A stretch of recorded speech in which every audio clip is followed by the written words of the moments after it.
More live. Okay, great. Thank you. And it looks like Danny is on his way in just in time. So we'll come to order. Welcome everyone to the February 1st, 2022 meeting of the Carrboro Town Council. And we'll begin with the clerk and the roll call. Mary? Okay.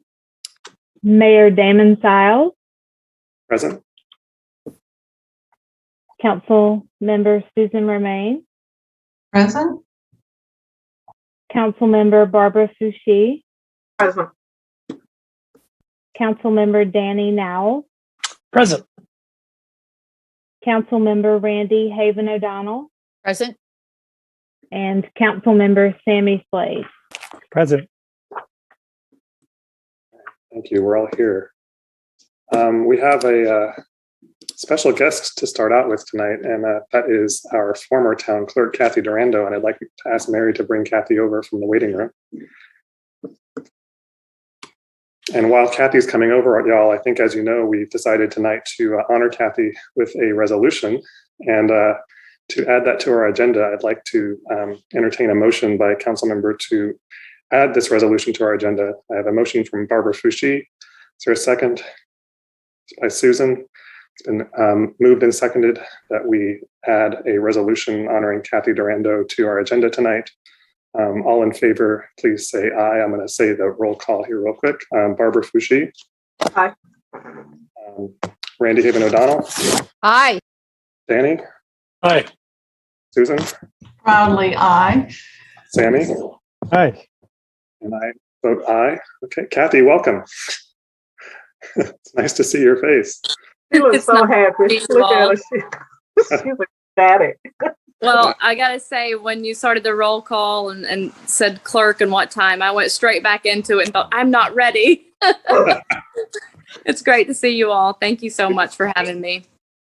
Well, I want to share with you that we've been working over the past few weeks on a resolution to share, and Susan took the lead on this for us, which I really appreciate, and all of the council members contributed to it. And I'm going to read that now. Hopefully, we'll come over well. So I'll do that, and then afterward, we'll share our thanks and big smiles for you. So this is a resolution honoring Town Clerk Catherine Durando. Whereas when Kathy Durando began her service as clerk for the town of Carrboro in October 2010, her duties included providing administrative support for the town council, preparing agendas and minutes for council meetings, updating the town code, maintaining official town records, responding to public records requests, accepting statements of domestic partnership, including that of then Alderman Lydia Lavelle on the town's 100th anniversary, developing and maintaining budgets for the clerk's office, town council, and the advisory boards, and coordinating town-sponsored events. And whereas Kathy took on additional responsibilities over time, including management of the advisory board recruitment and appointment process, development of advisory board policy documents, and a system to monitor the diversity of the advisory board applicant pool. And whereas Kathy worked with town staff to complete a comprehensive revision of the town code to use gender-neutral language, and she was invited by the University of North Carolina's Frank Porter Graham Child Development Institute to share lessons from that process at a summit examining the use of language in inclusive, just workplaces. And whereas Kathy further expanded the role of the town clerk by facilitating and reporting on the town's biennial community survey, serving as the town council's legislative liaison on police body cameras, environmental reforms, social and economic justice, tree protection regulations, nutrient pollution management, LED streetlights, and the Jordan Lake rules, attending local government lobbying days at the General Assembly, and developing relationships with key state and federal officials to help advance concerns of community members, including those submitting applications to the Federal Emergency Management Agency for stormwater hazard mitigation.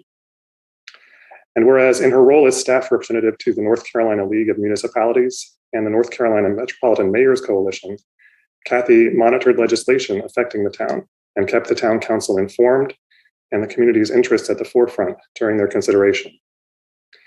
And whereas Kathy served as the staff liaison to the Truth Plaque Task Force, the Pride Subcommittee, the Citizens Academy, which she helped launch in 2018, and the Mayor's Youth Advisory Board, which planned and coordinated the town's first ever youth-led Martin Luther King Jr. Day celebration now a popular community-wide annual event. And whereas Kathy shined in her role interfacing with the public, fielding questions from community members, and directing them to appropriate resources, always in a friendly, timely, and professional manner. And whereas as a reflection of her well-honed managerial skills on multiple occasions, Kathy was selected to serve as acting town manager, including during Hurricane Florence in 2018. And whereas Kathy holds the Master Municipal Clerk designation from the International Institute of Municipal Clerks, the highest level of certification that can be earned by a municipal clerk based on rigorous educational and professional requirements. And whereas council members especially noted, and this isn't there are some fuller comments to share with you, by the way, Kathy, that we all prepared for you, but this is an abridged version. Whereas council members especially noted that Kathy has always been, quote, an exemplary town at Carrboro employee and provided strong, solid support to our council. That's from Barbara. That, quote, her tenure has reimagined and redefined what it means to be Carrboro's town clerk. That's Randy. That she played a massive role in building our community and that her presence will not be fully replaceable. That's Danny. That as much as her town clerk position grew over the years, Kathy never lost sight of the importance of the details. And her decency, humanity, and dedication to public service are an inspiration to me and so many others. That's from Susan. That she went above and beyond with self-initiative that expanded the town clerk role. That's Sammy. And finally, she brought a level of professional knowledge and skill to her work that helped modernize and raise the profile of the clerk's office in ways that will serve her successors well for many years to come. That's from me. Now, therefore, be it resolved that the town council hereby expresses its heartfelt gratitude to Kathy for her more than a decade of service, professionalism, and friendship to the town of Carrboro, and wishes all the best for Kathy, her wife Melissa, and their growing family. This the first day of February 2022. Congratulations, Kathy. I would like to ask if a council member would move approval of this resolution. So moved. Moved by Randy and seconded by Danny. All in favor, and we'll take the roll. That start with Barbara. Aye. Randy. Aye. Danny. Aye. Susan. Aye. Sammy. Aye. And me, aye. Kathy, I don't know if you, we kind of made you cry, which, you know, wasn't really the point here, but. Lord, she down there doing all that crying, Mel. She can't talk. Look at her. Yeah, Come on, Kathy. it's all been my honor. It was kind of astounding to hear, you know, the progression of everything and to think about the memories and the impact that you have all had on my life and our life as a family, for letting me be me, for letting me represent Carrboro. You will always, always hold a place in my heart, and this boy's heart, and his mommy's heart. So I just want to say from the bottom of my heart and from our family's heart, thank you for the years of opportunity. Godspeed. God bless you all. I will always, always keep Carrboro special. Thank you. Thank you so much, Kathy. We'll make sure that I'll work with Mary to get the full final resolution delivered to you in a very nice package. And I'll also say that council members have chipped in to get a gift for you, which you'll also be getting soon. So thanks again. And I see Barbara Fushi has her hand up. Yeah, I was just going to tell her to share them baby pictures, you know, when the baby comes. She know what time it is. Share the pictures. We want to see the baby whenever You're waiting for the news. Yeah. You know, when the news comes and the baby's here, we would love to, you know, be able to see the baby whenever you want to share the pictures. We're excited for you. Thank you so much, Kathy. Randy? Yeah, Kathy, can you just get, I'm trying to take a picture. Would you get Robert in the picture and say something so that you'll be on main screen? Thanks, honey. Robert, hey. Robert, can you say hi to everybody? Oh, say hi. Awesome. Big brother. Thank you. Thank you. And Thanks, Randy. stay in touch, Lovey. Absolutely. Susan? Yes, I just when you hear that resolution, Kathy, it's you can't help but think you did a lot. So we really appreciate the legacy that you have left behind here in Carrboro, and we miss you a lot. And also, I do want to say that we really appreciate all the mentoring that you have done for Mary, because she has stepped in such a wonderful way to help fill your very big shoes. And so you did a wonderful job on the mentoring as well. And we appreciate everything. We'll be in touch. Thanks, Susan. Kathy, I'm glad you could join us tonight. And we will be keeping in touch, I know, as a town and as individuals. So yeah, send those pictures along when you have them, and we'll see you soon.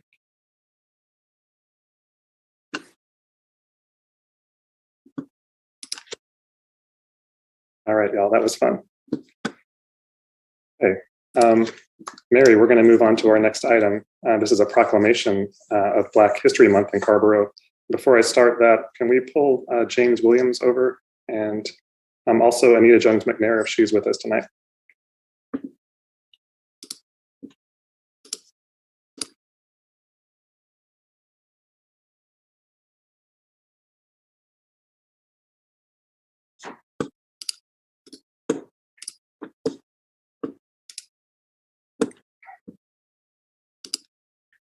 I don't see Anita.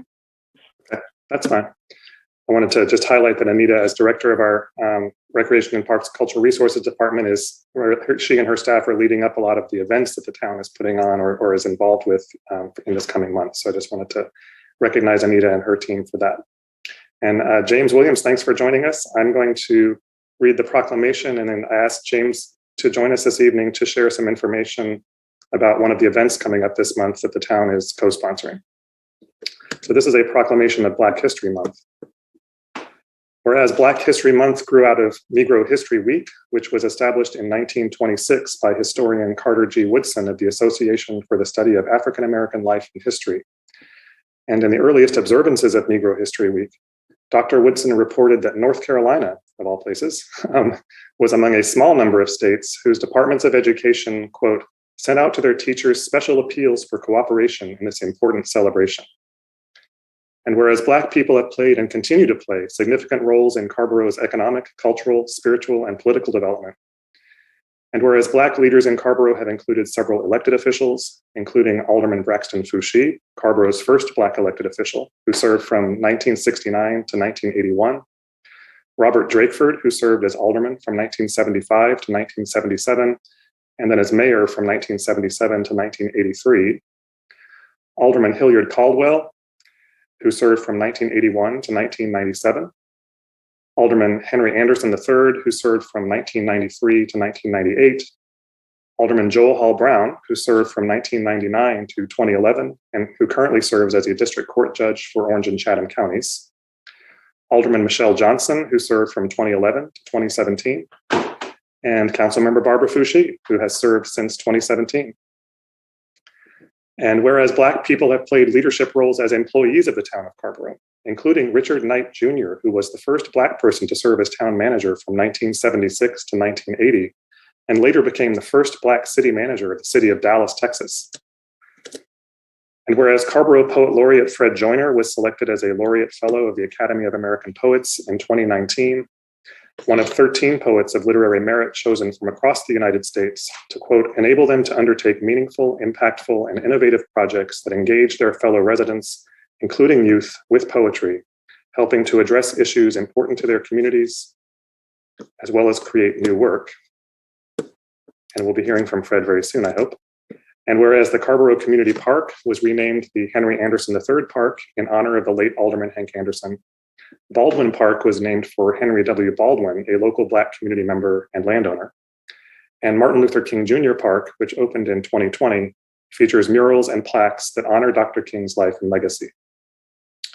And whereas the town is proud to recognize and celebrate Black people and Black history in Carrboro and across the nation during Black History Month, and whereas the town is committed to advancing racial equity and has recently taken several actions in support of this commitment, including joining the Government Alliance on Race and Equity in 2018, and in 2019, establishing a racial equity core team of employees who are leading the way toward equitable systems change across our organization. Unveiling truth plaques at Town Hall and on the site of the former Freedman School on East Main Street to acknowledge the ties of the town's namesake to racial segregation and other truths about Carrboro's history. Adopting a resolution in June 2020 to advance racial equity in law enforcement and public safety in Carrboro. Adopting a resolution in support of reparations for Black Carrboro in October 2020. Providing racial equity training for town employees beginning in January 2021, and for members of the town's advisory boards and commissions beginning in June 2021. Establishing the Racial Equity Commission in January 2021, establishing the Community Safety Task Force in April 2021, and collaborating with the other jurisdictions in Orange County to develop the One Orange Racial Equity Framework, which we'll hear about later tonight.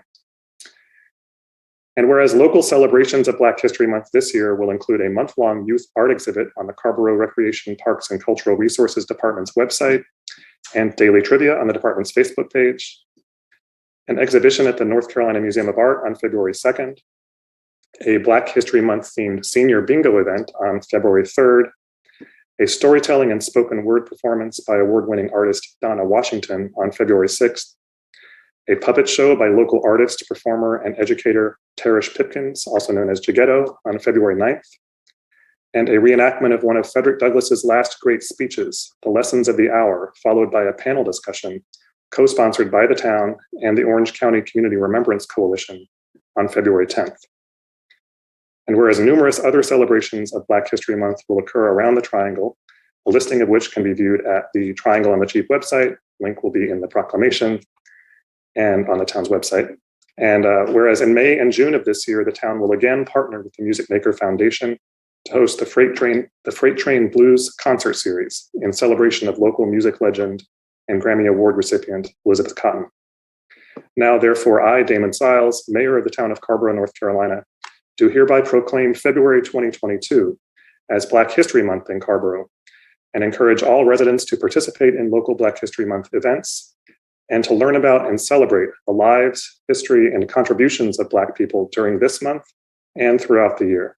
This, the first day of February 2022. All right.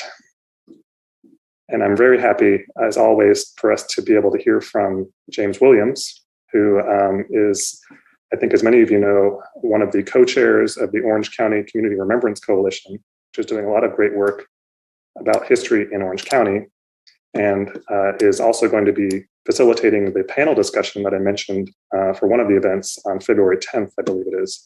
James, can you tell us a little bit about that upcoming event? Yes, Mayor. And first of all, after listening to that litany of efforts that the town has undertaken over the past several years, and particularly over the past year and a half, to address issues of racial inequity within our community, I just want to commend you for taking those steps, and also the celebration of Black History Month. I think the town, I know I have been invited to participate. I think this may be the third year in helping to plan and participate in the celebration of Black History Month. And this year, what we plan to focus on is the last major speech of Frederick Douglass. When we think about Black History Month, at least for me, it's hard to think about Black History Month without giving some thought at some point during the month to Frederick Douglass. Because he, or at least he's in my pantheon, the greatest of all time, one of the greatest of all times. But also, as it relates to Black History Month, one of the reasons, as I understand it, that Carter G. Woodson chose the month of February was chosen is because both Abraham Lincoln and Frederick Douglass were born during the month of February. So there's that connection. But also, as it relates to this particular program, we will play a reenactment of Frederick Douglass's last major speech called The Lessons of the Hour. That speech, that speech was given at the very church that Frederick Douglass gave that speech in Washington, D.C. in 1894. And the actor who does an excellent job. But in addition to that, one reason that we chose this speech is because as you know, Frederick Douglass gave thousands of speeches, and they all are worthy of consideration. But some are much better known than others. This particular speech isn't well known by the general public. But when I read that speech and I saw the issues that he was addressing in that speech, and then I think about today, and we are still addressing current iterations of those very same issues today. And so I think, it is important that we recognize that because, on the one hand is how intractable some of these issues are, but also understanding that history kind of, I think, allows us to give more thought and creativity to how to undo, some of the harms of the past as we go forward. So I'm excited because the speech is an excellent speech. Like I said, he died the next year. But I'm also excited by the panel that we will follow the discussion with this wonderful panel. Dr. William Sturkey, historian at UNC, is one of our panelists. Greer Webb, a junior, I believe, at UNC, who, in addition to being an excellent student, is an activist organizer.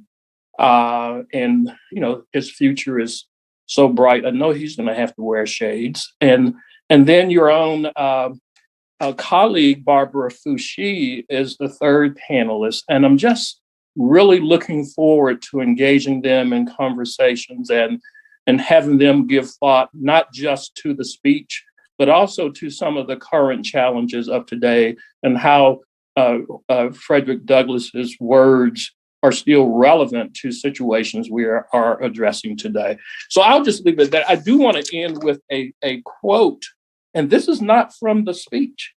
There's so many words that it's hard to get out of your head when you hear them from Frederick. But, he said, he asked this question: shall our voices be mute and our tongues paralyzed because our words may pain the ears of our oppressor?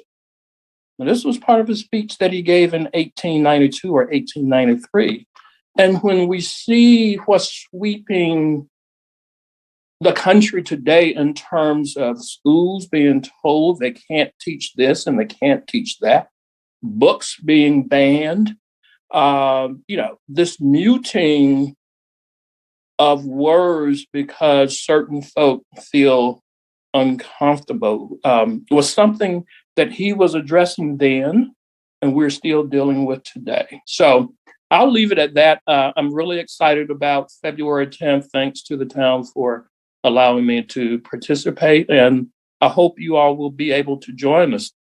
And I also was about to shed some tears when you did your earlier resolution. That was very moving, to Kathy. So thanks.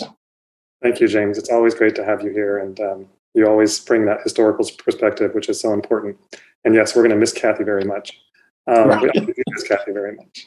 Thanks for joining us tonight. And I do want to acknowledge that we were joined by Anita Jones-McNair, who's our Director of Recreation, Parks, and Cultural Resources, and also the town's Chief Equity Officer.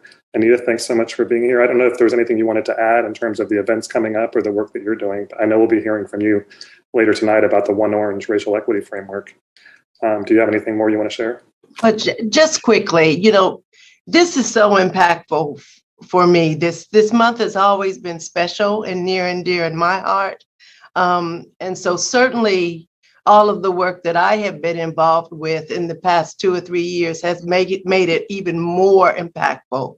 So thank you, Mayor, for thinking enough of me to bring me over this side at this moment. So thank you so much.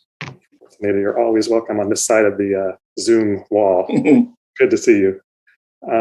Okay, and last but certainly not least, we always start off the real part of our meeting, the meat of our meeting, with someone who, as James said, his pantheon is Frederick Douglass. This guy's in my pantheon personally.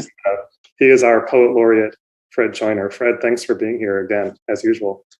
Oh, thank you for having me, and thank you all and everybody who's endeavored to do this work in dedication to this moment, this February moment of Black history. One thing I did want to extend, just echo on what Brother James said, is that, Carter G. Woodson is probably one of the most important historians that this country has.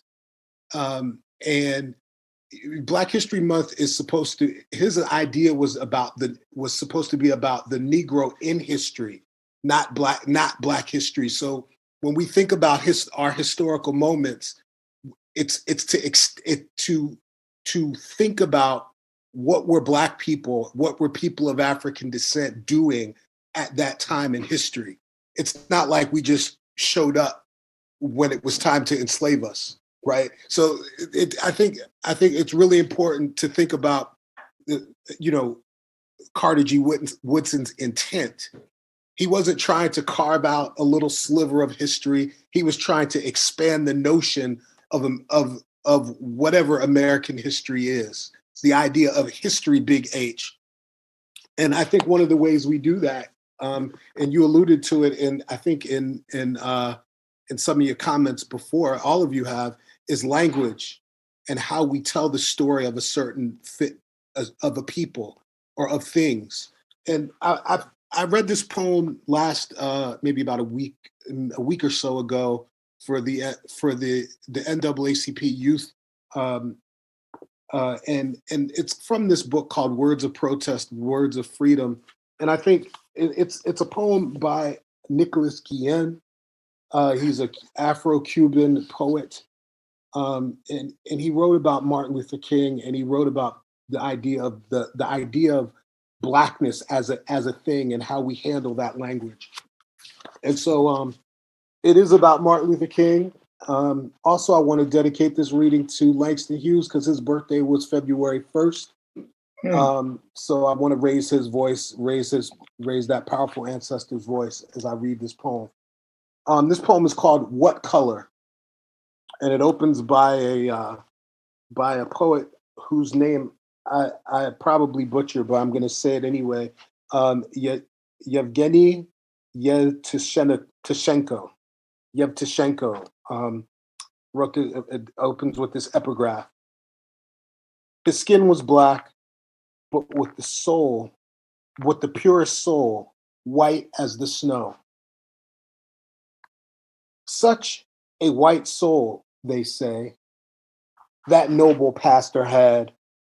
His skin so black, they say, his skin so black in color was on the inside snow, a lily, a white lily, fresh milk, cotton.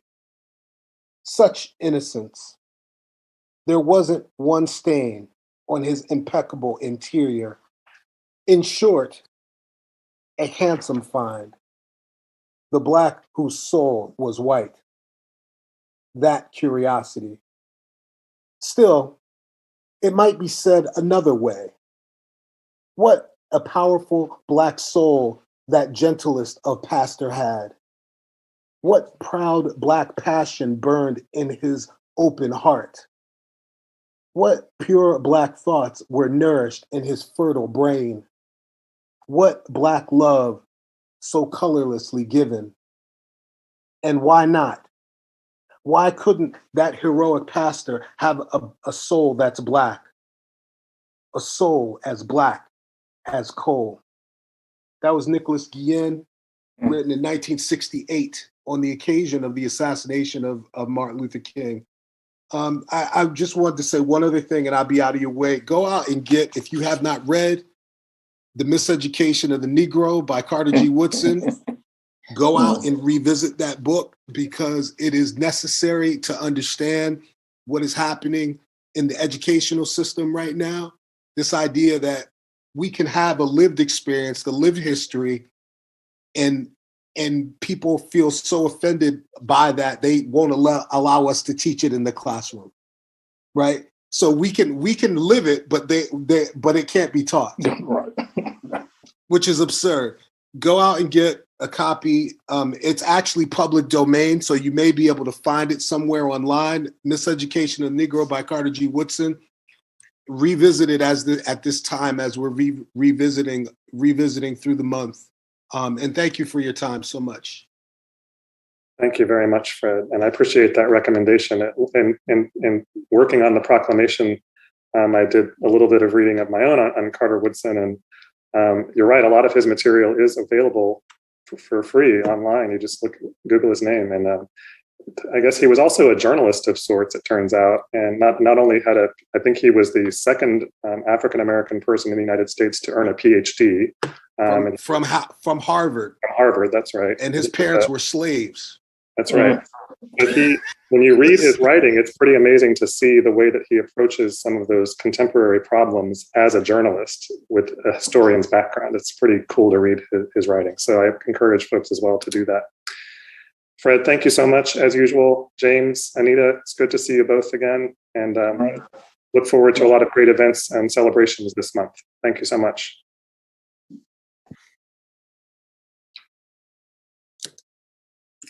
All right, y'all. We are going to move on to announcement of upcoming meetings, it looks like. Mary, would you like to start us up on that? Sure. Mayor? Wait. Oh, I'm sorry. Barbara, I forgot that you were going to want to say something, and I know that I was moving along. Out. Yeah, sorry about that. I was looking at hands and I didn't see them, and then I forgot to move that. Okay. Barbara, go ahead. Okay. Thank you, Mayor. And so again, thank you for the Black History Month proclamation. While we acknowledge that Black history is American history, 365 days a year, 24 hours a day, 7 days a week, it's always Black history. It's also a time for us, all of us, to celebrate Black people. You know, Black people have a very rich history, a rich culture, and a resiliency. I know for myself, I am a recipient of all that, and I'm very grateful for those who have paved the way for me and other Black folks to sit in seats of governance like these and help to shape the community that we too call home. The struggle continues for Black people to this very day. I think we all know that in this community, this state, this nation. And it's also at the same time, it continues to be disheartening that those who fought, those who bled, those who died for civil rights and voting rights and everything else in between, they're looking down on all of us right now in this current situation we're in, state of affairs. And they're saying, are we still here in the midst, in this mess in the year 2022? Is there still voter suppression? Is there still gerrymandering, discrimination, racism? You know, and all of us know that list goes, it just goes on and on. And as much as we like to believe we're past it, we take these steps forward, and then their powers is just working, to pull us right back. I appreciate the mayor very much for acknowledging the heavy lift that is going on in our town right now as it relates to GARE. The Government Alliance of Race and Equity is a very important initiative, as well as the work of our newly formed Racial Equity Commission, where myself and Councilmember Haven O'Donnell serve as the liaisons, and all the other efforts to normalize this conversation, these conversations and operations about race and racism and dismantling racism. We have to, and I'm telling you, I am just so, I am very hopeful. I'm in the work. And, you know, I just know that the first thing is we have to be able to talk about it. We have to be able to say Black people. We have to be able to say white people. We have to be able to say, you know, any other race, you know, Latinx, Hispanic. We got to be able to talk about it, and got to be able to talk about it past, you know, present, and what we want to see in the future. You know, it's an ugly history, but that doesn't mean, you know, that we don't need to talk about it, because it's a part of the reason why we are where we are today. And we have to be able to talk about it and make a real difference. And it's going to take all of us, every single one of us, for the impact to be felt. And also, I'm just thinking it continues to be important for us to move towards transformative change, you know, and not be performative nor check boxes and just say, yeah, I did that, you know, whatever. This is about people's lives and their existence. And so this work is much, much deeper than that. And it deserves our maximum effort. And I thank you, Mayor, for lifting up our Race and Equity Officer, Nita Jones McNair. She brings a lot to the work. And when I think about the work, I think about her. You know, she's a central figure, you know, along with the rest of town staff that are having this heavy lift, you know, with this work. But I believe in my heart that it's going to be worth it. And you know, we all are here to serve our community. And so just keeping that at the forefront, you know, it really helps to push me forward. And, you know, I got to shout out our new town manager, Mr. Richard White. He's making history himself here in Carrboro as our second Black town manager, you know, which I think, you know, we all are very proud of. And we're also very grateful, you know, that he is here, you know, helping to lead the town and the community that we all love. And so again, you know, I don't mean to talk at. This is more of just kind of like a call to action, and all these things, you know, have been on my mind, have been on my heart, and I want to do the work with you. You know, I need the allyship. You know, I need the support. You know, because you know, if somebody's behind, we're all behind. You know, and we just, you know, I just want everybody to just really start thinking in that way. And Mayor, thank you so much, you know, for allowing me to make these brief comments. Well, not so brief, but sorry. I tried to keep it brief. Thank you, Mayor. Of course, thank you so much, Barbara. And you know, one of the things that I'm looking forward to on tonight's agenda is learning more about the work that our staff is doing with the staff across the jurisdictions on the One Orange Plan. I think that's just the next big step in a lot of the work that we started several years ago with trying to get a sort of systematic set of projects going. So looking forward to it. Okay, anyone else? All right, thanks everyone. Mary, let's go ahead and do the announcement of upcoming meetings. Okay. Thursday, February 3rd at 7:30 is the Appearance Commission. And I'm just going to say the rest, all the ones I'm getting ready to list are all Thursday, February 3rd at 7:30. So there's the Environmental Advisory Board, the Northern Transition Area Advisory Committee, the Planning Board meeting, and the Transportation Advisory Board. So those all are Thursday, February 3rd at 7:30. And then on Monday, February 7th at 3 o'clock in the afternoon is the Carrboro Tourism Development Authority meeting. And then next Tuesday, February 8th, we have the next town council meeting at 7 p.m. Okay, thanks very much, Mary. Barbara? And then we'll go to Randy. Okay, thank you. And so I wanted to lift up the St. Paul Village and St. Paul AME Church for their virtual community walk and 5K on March 5th, 2022. our very own Anissa McClendon is leading this effort for St. Paul. They're celebrating 10 years this year. I know a few of us in here have already, done what we were supposed to do as far as buying shirts and just supporting that effort. And so I asked those, who have not, and the members of the public, who may be interested to make contact with that group and support them as they continue to raise money for St. Paul Village. Thank you. Thank you, Barbara. Randy? Yeah, the Triangle J Council of Governments, we have our delegates retreat, a board retreat on Saturday. Great. And Carrboro will be present. Awesome. Thank you for being there, Randy. Susan? Thank you, Mayor. Two things. The Orange County Local Government Affordable Housing Collaborative meets Thursday at 5:30. And Mary, my understanding was the Northern Transition Area Advisory Committee meeting on Thursday has been canceled. I'll let you know if there's any change in that, but my understanding is canceled. All right. Thank you, Susan. Okay, we have, I know we have folks here tonight from the public to speak. I believe, however, Mary, they're all signed up to speak on items on the agenda, on the printed agenda. Is that right? Right. Okay, so we'll get to them when their items come up. So let's move on to the consent agenda. Mr. Manager? Thank you, Mayor. The first item on the agenda is the approval of the December 7th, 2021 meeting minutes.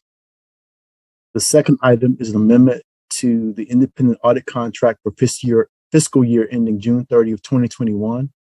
The purpose of this item is to amend the town's audit contract to extend the deadline for submission of the audit to the Local Government Commission. The third item is the 2022 street resurfacing contract authorization. The purpose of this item is to provide the council with the bid results of the 2022 resurfacing project and to authorize the award of the project to the lowest responsible bidder. Item number 4 is a request to authorize the town manager to execute a contract amendment with Stantec to update the bike loop detector construction documents. And that completes the consent agenda. Thank you, Richard. Barbara, is there one you want to pull?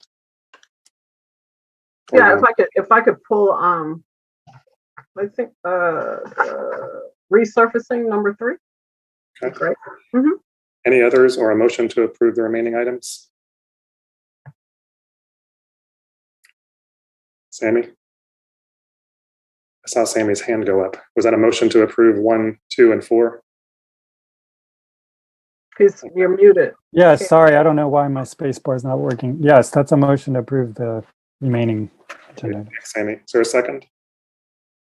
Danny? So moved by Sammy and seconded by Danny that we approve items 1, 2, and 4. I think those are the other ones. Is that right? Yeah, on the consent agenda. And we'll have a roll call vote. Barbara? Yes. Randy? Aye. Danny? Aye. Susan? Aye. Sammy? Aye. And me, aye. Okay, Barbara, you're on number 3. Thank you, Mayor. And so we are supposed to be giving some permission of sorts for this. And I just had a couple of comments. Since my first term in office, I have been talking about the MWBE participation or lack thereof. And I'm here in my start of my second term, and I'm still talking about it. So I do appreciate the outreach, and also I like the chart, the grid that just kind of spells out who the bidder is, the amount, the forms, how much they participated, and the percentages, and some of the other abbreviations that staff use. And I also know that this whole process is kind of boxed in a way with the general statutes and some other procurement and contract things that I I'm not the subject matter expert on, but I do know that they exist, and so I did want to acknowledge that. But also for our organization, the town of Carrboro. I would like to see us, do as much as we can that's within our control as an organization, as far as like outreach and more outreach and trying to get more creative about reaching out, particularly to the minority businesses. Because when I look in this grid, I see that women, women are, they're part of a participation amount here. I know Daniels had 2.6% and Turner had a whopping 10%, but these are not minority women. These are white women.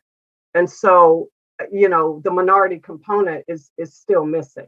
And I'm assuming that that's the case because the M is not there.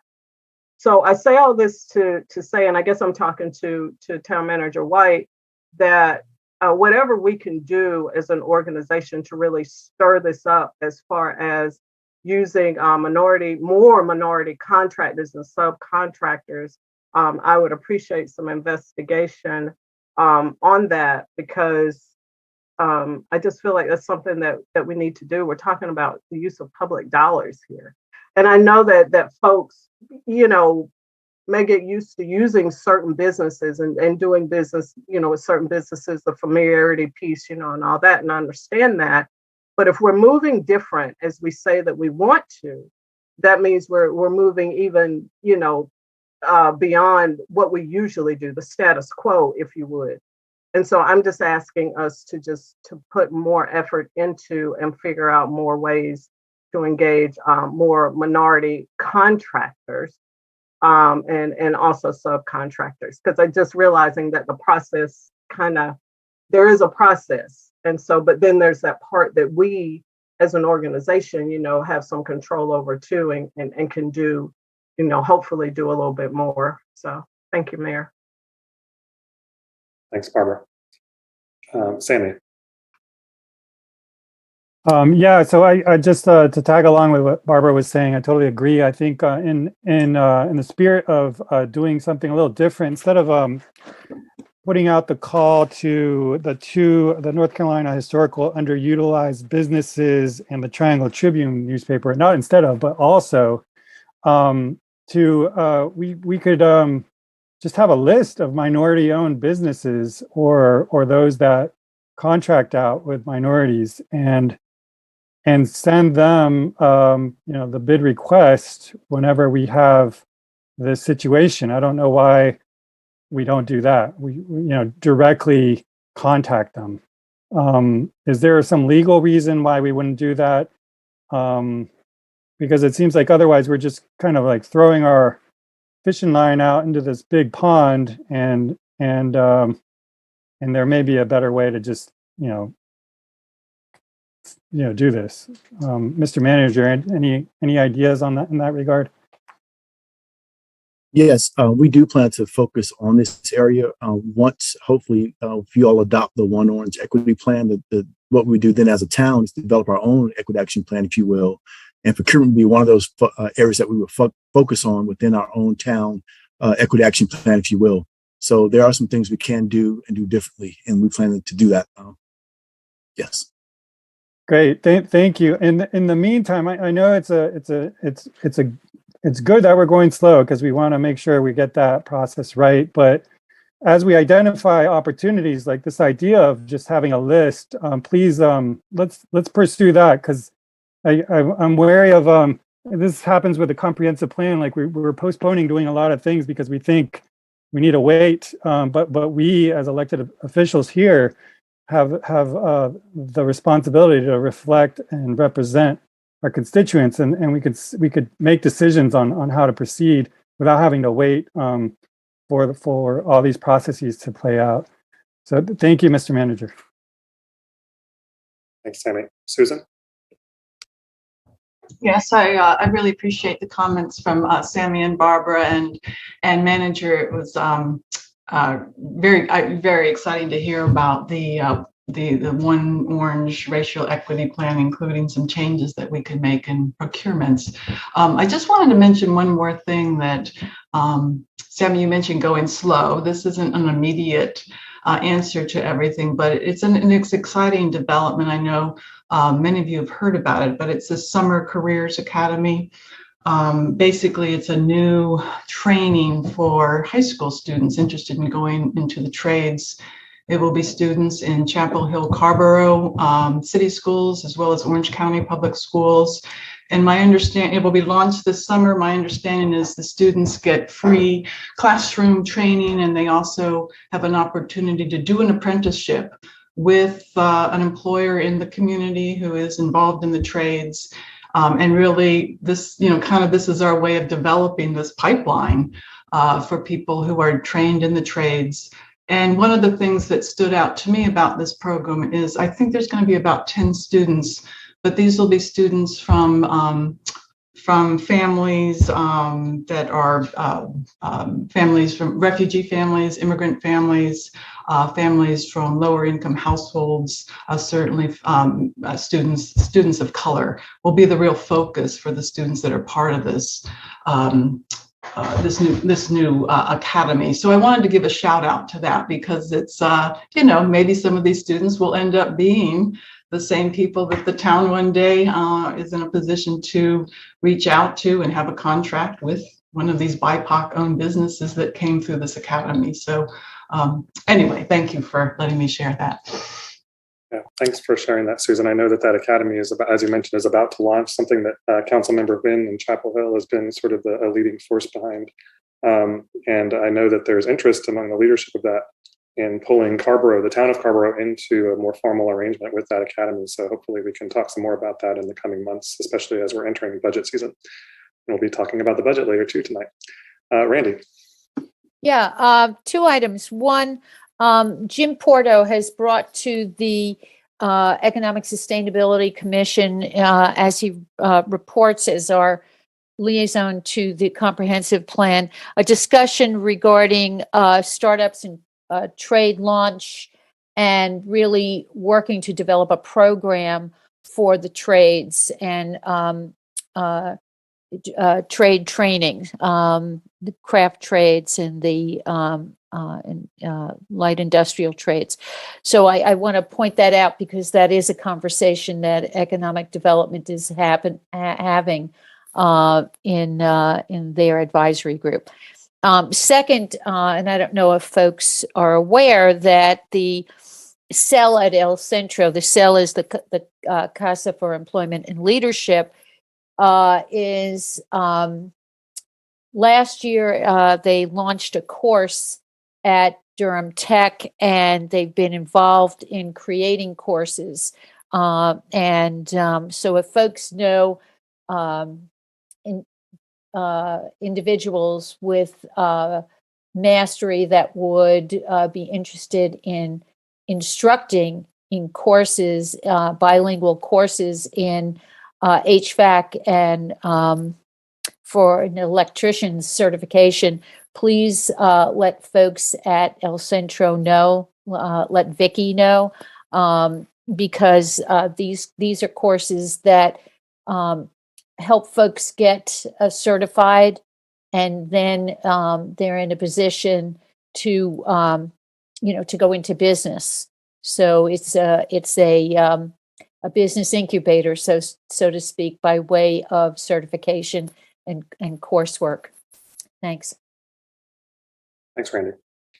Thank you all for those comments. Barbara, would you like to move approval of item number 3 on the consent agenda? I sure will. I'll move consent agenda item number 3. Is there a second? So Susan, it's moved by Barbara, seconded by Susan, that we approve this last item on the consent agenda. All in favor, please say aye. Barbara? Aye. Randy? Aye. Danny? Aye. Susan? Aye. Sammy? Aye. And Damon? Aye.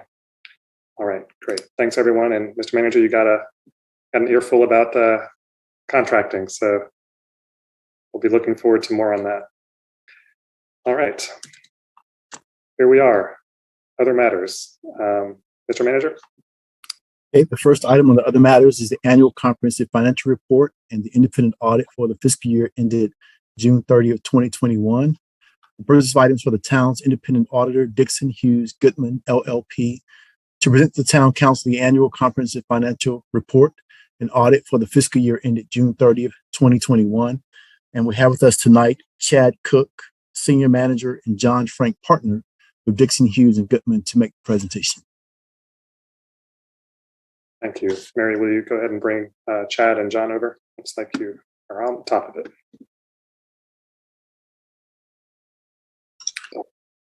Welcome, Mr. Cook, Mr. Frank. The floor is yours. All right. Well, yes, thank you all for having us. We did want to start off just thanking you, town council, as well as Richard and Arch, Carrie, Donald, all the town staff that helped us working on the audit for the town for the fiscal year ended June 30th, 2021. The town's annual comprehensive financial report has been posted online. Hopefully you all have had a copy, or you all have had an opportunity to review that copy. Last year's report, once again, received the Certificate for Achievement for Excellence in Financial Reporting. Several years running now, I think maybe 17 years in a row. So that's just a testament to Arch and his team and the job that they do. So just wanted to mention that. As it relates to the audit report, first things first, we issued an unmodified or clean audit opinion. So that's sort of the banner headline that we want to stick out there. This year, we were also required to complete a single audit or a compliance audit over major federal and state programs. Due to the town spending a certain amount of both federal and state dollars this year, we had to look at a couple of programs as major programs and test both compliance as well as the internal controls over compliance for those programs. The major federal program was the coronavirus relief funds that the town received and expended in fiscal 21, while the major state program was the Powell bill. As a result of those audits, we're also happy to report that we had no findings of noncompliance and also no material weaknesses or significant deficiencies in internal controls over compliance that we would be required to report. Our presentation tonight is going to focus on two documents. We're aware that we've got maybe 10 minutes for the agenda, so we'll certainly hit on the highlights of things that we've got to cover our required communications. But I'll try to keep it fairly brief, but certainly do want to allow time for you all to ask any questions. Yes, certainly it's important as the governing body to have oversight of the finances. So we want to make sure if you have any questions at all, we have some time to answer those questions. I'm going to share my screen. Please let me know once you can see this.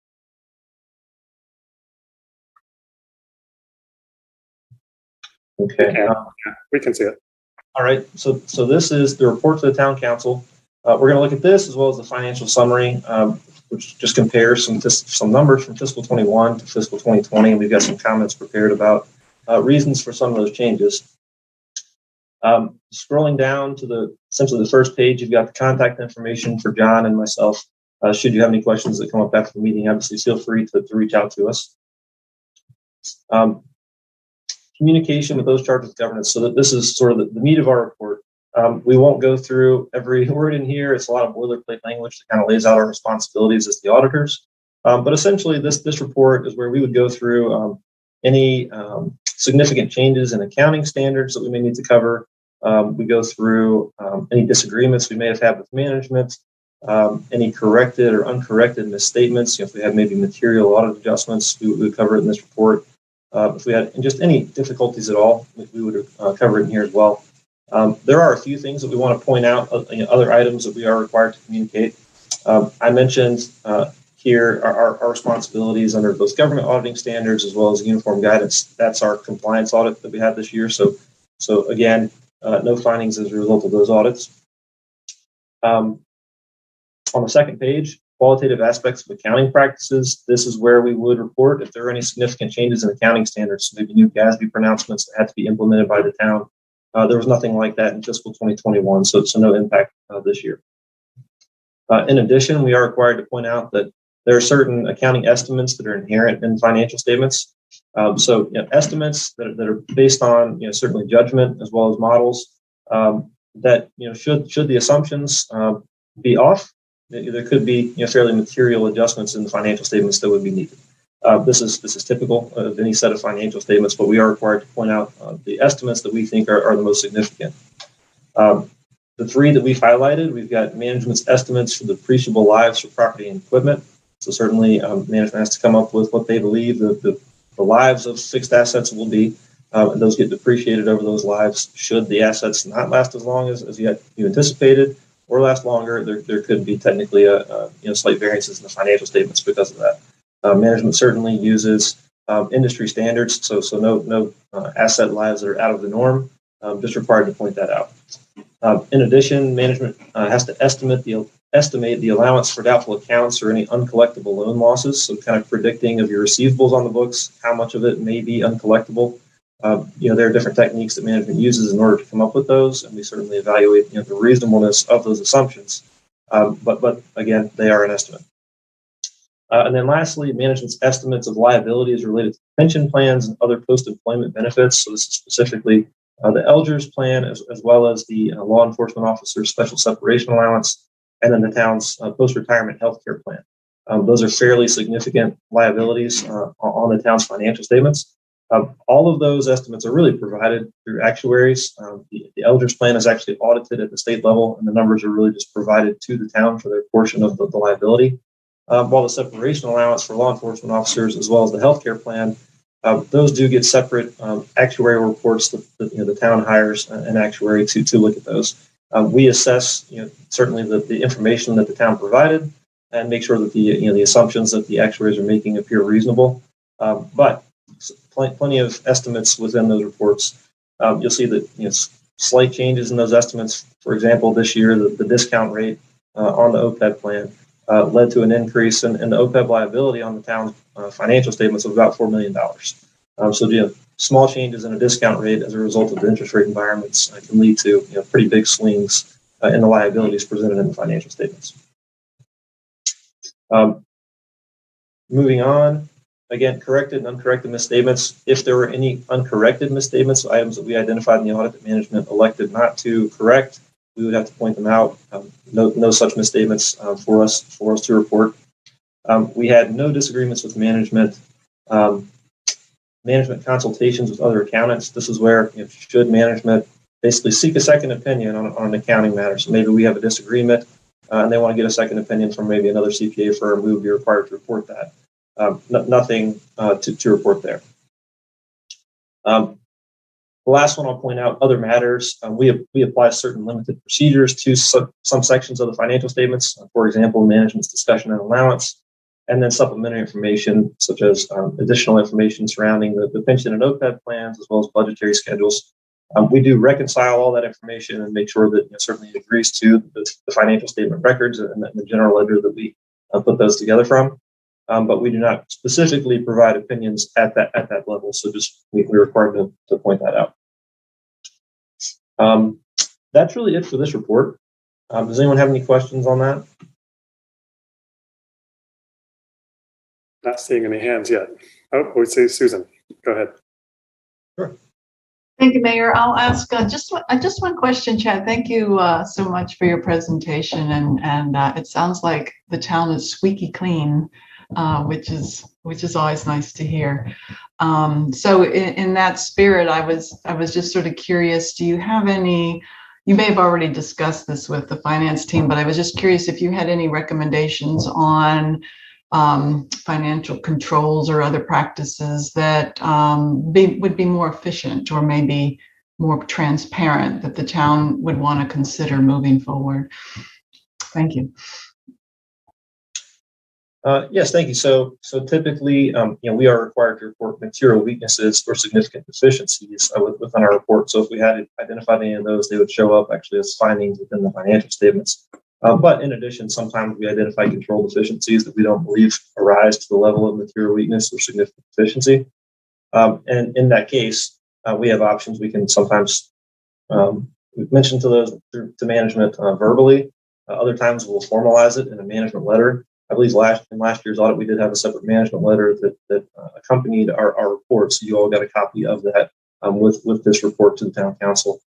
This year, we did not have any additional control deficiencies, so there was nothing else we identified that we communicated to management. The issues that we did identify in the 2020 audit all appeared to be corrected, so we did take a look at those to make sure that corrective actions have been made, but we did not identify any additional control deficiencies. Randy? Yeah, I want to thank Chad and John for the report. I've really always appreciated Dixon Hughes, the presentations, especially because over the last 17 years, the town of Carrboro has done such an excellent job. I want to give a deep, deep shout out to Arch, Carrie, and the finance department team. I know they really work in earnest. They work very hard. But to know that Dixon Hughes can audit and verify the sparkling work that's been done is wonderful to know, and I always feel very strong for Carrboro after hearing the Dixon Hughes presentation. So just a shout out and thanks. Thank you, Randy. And Chad and John, I suspect you may have another portion of another report to share. Am I right in that, or are you already finished? Yes. So we did have a financial summary. So this is where we do present some numbers comparing fiscal 2021 numbers to fiscal 2020. I've got some comments prepared. I won't hit on every line, but I'll try to hit on some of the more significant swings.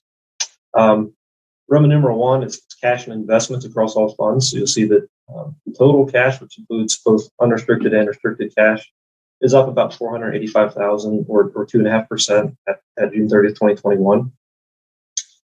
In addition, the general fund available fund balance, Roman numeral 2, it's up 11.4% or $1.5 million. That's fairly consistent with just the overall increase in the fund balance for the general fund this year, which is roughly $1.9 million. Some of the reasons for that, getting into Roman numeral 3, this is a summary of your general fund revenues and other sources. You can see that the ad valorem or property taxes were up $176,000 or 1.3%. So fairly consistent with the prior year. That there was no change in the tax rate. But property valuations did increase to $2.47 billion, which is an increase of about $63 million over fiscal 2020. So that led to some additional revenue there. Local option sales taxes. This was a big increase from the prior year. So $695,000 increase or 14.6%. There was a decrease at the end of fiscal 2020, obviously with the first onset of COVID. Certainly there's some economic slowdown there from April to June. However, I think it appears things have recovered nicely as economic activities pick up in the town. And then in addition, I believe residents have utilized internet sales throughout the pandemic, and that's sort of driven up the purchases for which the town can collect sales tax. That helps lead to some of that increase as well.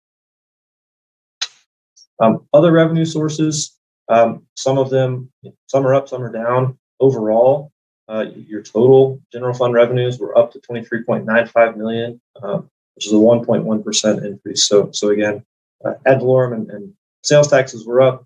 Some other categories were down, but overall, it was an increase of about 1.1%. Moving down, Roman numeral 4, the general fund expenditures and other uses.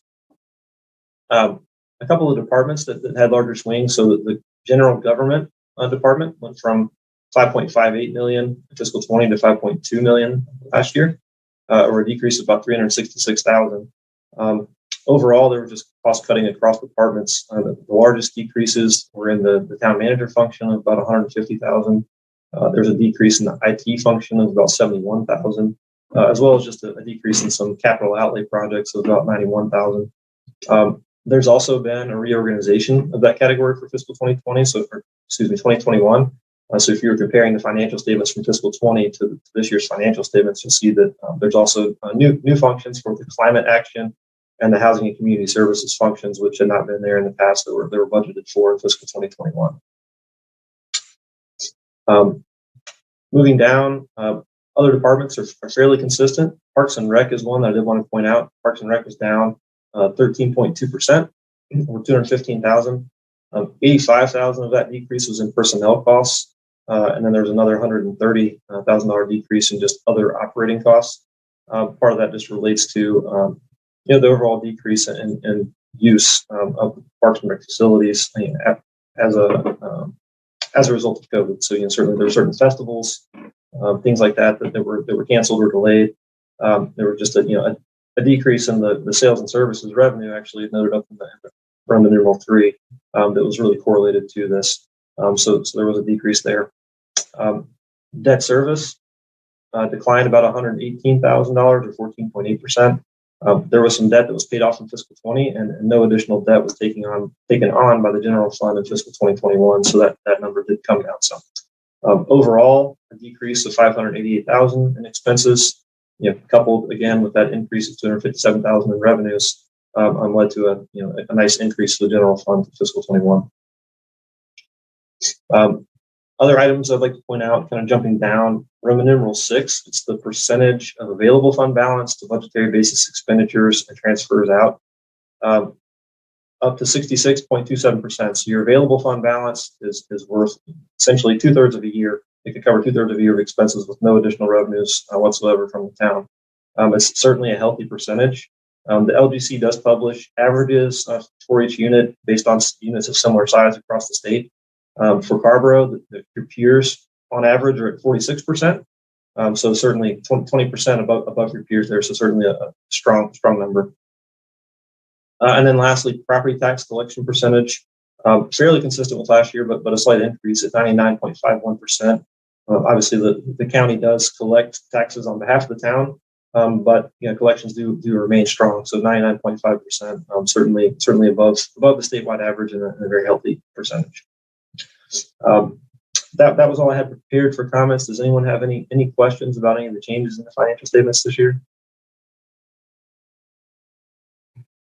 Not seeing any hands from council members. Mr. Cook, Mr. Frank, it's good to see you both again this year. I know for sure, John, we've seen you before. And Chad, I don't remember for sure if we've seen you in the previous years. It's hard to tell on the Zoom screen sometimes.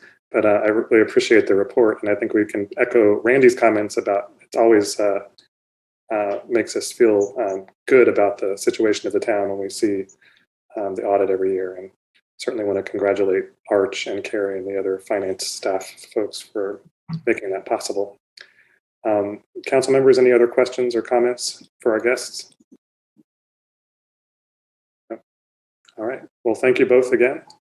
And Mr. Manager, is there a task for us to complete with this item? Mayor, Councilmember Fushi has a comment. I believe her hand is up. Oh, I see. Barbara, go ahead. This is all this brownness over here. I know. Attachment A, we do have. I was going to move that. I think it's attachment A. Okay, great. Is there a second? I'll second. It's been moved by Barbara and seconded by Randy that we approve attachment A, which is the annual comprehensive financial report. All in favor, I'll do a roll call vote. Barbara. Aye. Randy. Aye. Danny. Aye. Susan. Aye. Sammy. Aye. And me, aye. The matter passes unanimously. Thank you both very much. Perhaps we'll see you next year. Thank you. Thank you. Have a good night. All right. Mr. Manager, we're moving on to next item, please. Next item is the One Orange Racial Equity Framework update. The purpose of this agenda item is to request that the Town Council adopt the county-wide One Orange Racial Equity Framework and to share an update on the town's efforts in advancing racial equity. And our Race and Equity Officer, Anita Jones-McNair, will make the presentation. And Mary, can you make it possible for the screen sharing to stop so we can, let's hold off for my option's not coming up. I can't get rid of it. No worries. Thanks, Chad. Appreciate it. Thank you. Okay. All right. I'm sorry, Mr. Manager, you said that we're getting a presentation, I believe, from Anita. Is that right? Yes, there she is. She's on the screen. Yes. There we are. Thanks. Anita, welcome back. Yes, it's good to be back. Let me share my screen.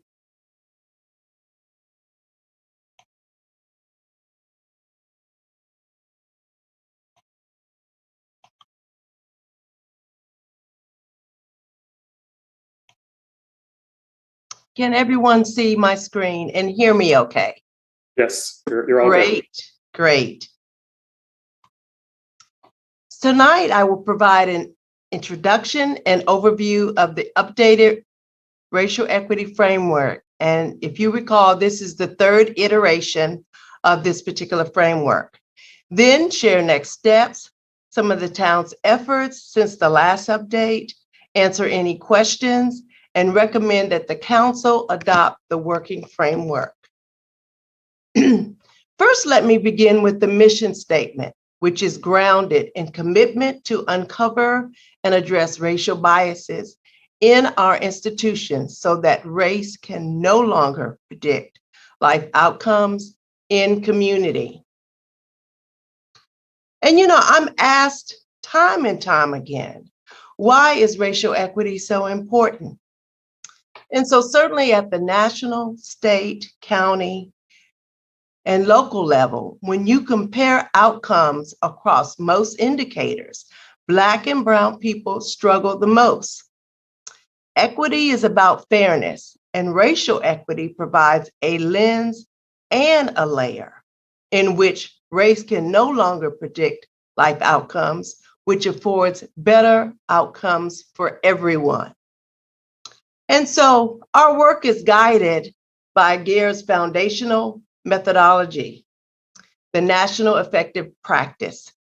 First is normalizing the work, conducting training and having conversations about race, gaining common understanding, a language, and also realizing the sense of urgency. And we have been very involved in this particular step for about the past year, year and a half. Next is organizing the work internally and with our multi-jurisdictional partners. And then finally, operationalizing the work, applying the tools and embedding strategies for advancing racial equity. In this overview section, I'll begin by how we engage the community in the development of this framework. We held 3 general sessions, and during that time, we asked various open-ended questions. The responses served as the basis for the community questionnaire that we developed. We also held targeted outreach in person, virtually, and electronically. From the outcome, we generated a list of racial equity priorities. One example of our engagement included our core team members distributing and collecting questionnaires at the annual week-long toy chest event held in Orange County. 534 parents completed this optional questionnaire. And during this week-long event, 1,114 families were served. Here's an example of some of the feedback we gathered using Mentimeter. We asked the question, what is one hope and one fear about the countywide racial equity framework? We noticed a common theme that surfaced. For hope, we heard time and time again, bring about community, change, people being treated fairly, unity and peace. And for fear, we heard the concern of lack of action, this initiative will fail, increase racial tensions, and violence. Another question, what 3 results regarding racial equity would you like to see? 11 common themes surfaced. And if you notice, the top 2 are tied for first place. Improved educational outcomes for children of color, increased affordable housing options, increased employment opportunities for people of color, and improved health outcomes for people of color. And there's more information in Appendix A in terms of the engagement process that we went through. And so I'll move on to the framework section. And this framework uses racial equity in the middle as the catalyst for change. and it serves as the focal point. And what helps drive the change is things like training and organizational capacity, community engagement, collecting and analyzing the data, the racial assessment lens, and evaluation and accountability. The first catalyst that I want to talk about is training and organizational capacity. Each jurisdiction should develop a training model to help train their employees and continue the conversation so that we can lay this foundation for advancing racial equity. The multi-jurisdictional team will also work in a collaborative manner in this particular section. And as you know, we trained all of our staff, and we have trained 70% of our boards and commissions. We recently had a training class last week. The core team facilitated the training, the core team of Carrboro. Let me just make that clear. And in that particular class, we had new employees, we had Orange County staff members, board and commission members, and members of the Master Aging Plan group of Orange County. So, you know, it was just a fabulous class in terms of meshing community together and working on this very important foundation of this work. And also in Appendix B, you will see some further best practices in training and organizational capacity. Next, the second catalyst is community engagement. So we need to reach out more and listen to those silent voices, those voices that are especially impacted. And we also need to engage those voices in decision-making. Those that are impacted should be at the table and help to develop solutions that will benefit their lives. So we want to inform, consult, involve, collaborate, and empower. There were some updates from this particular section that's not been in the previous iterations. We included a 3-step process that determines the best approach to community engagement. Step 1 provides opportunities to answer clarifying questions about purpose and people impacted. Number 2, we detail and tailor engagement needs based on answers. And then number 3, we're able to select a strategy using the International Association for Public Participation matrix. And again, for additional information, we have further information in Appendix C. Next, we move on to catalyst number 3, which is our Racial Equity Index. We want to have a transparent public access to data to help answer those questions of equity. Where possible, the data will be disaggregated by race, ethnicity, geography, income, gender, and it will help inform our decision-making. The use of the data will also help us track progress of the county's racial equity initiatives, our own racial equity initiatives, and follow trends in racial disparities, as well as uncover and document disparity. In terms of this section, Orange County is currently hiring staff, more staff, to offset this major lift. They're contracting with organizations that can help with the development and monitoring of the index. It's not only including SAS, but also Carolina demography. And once they get it to a certain point, we will come back to all of the elected officials with updates. The next catalyst is the racial equity lens. And this lens is designed to evaluate our existing and new policies, practices, procedures, and services by answering a series of questions to discover the root causes of harm and how we can shift the narrative where outcomes benefit everyone. The key update in this section is that we added additional questions to kind of tease out information to help us evaluate our policies and services. In Appendix D, you will find the assessment lens, as well as some FAQs that will be very helpful in completing. Lastly, we need to incorporate a check and balance process, which is our evaluation and accountability process.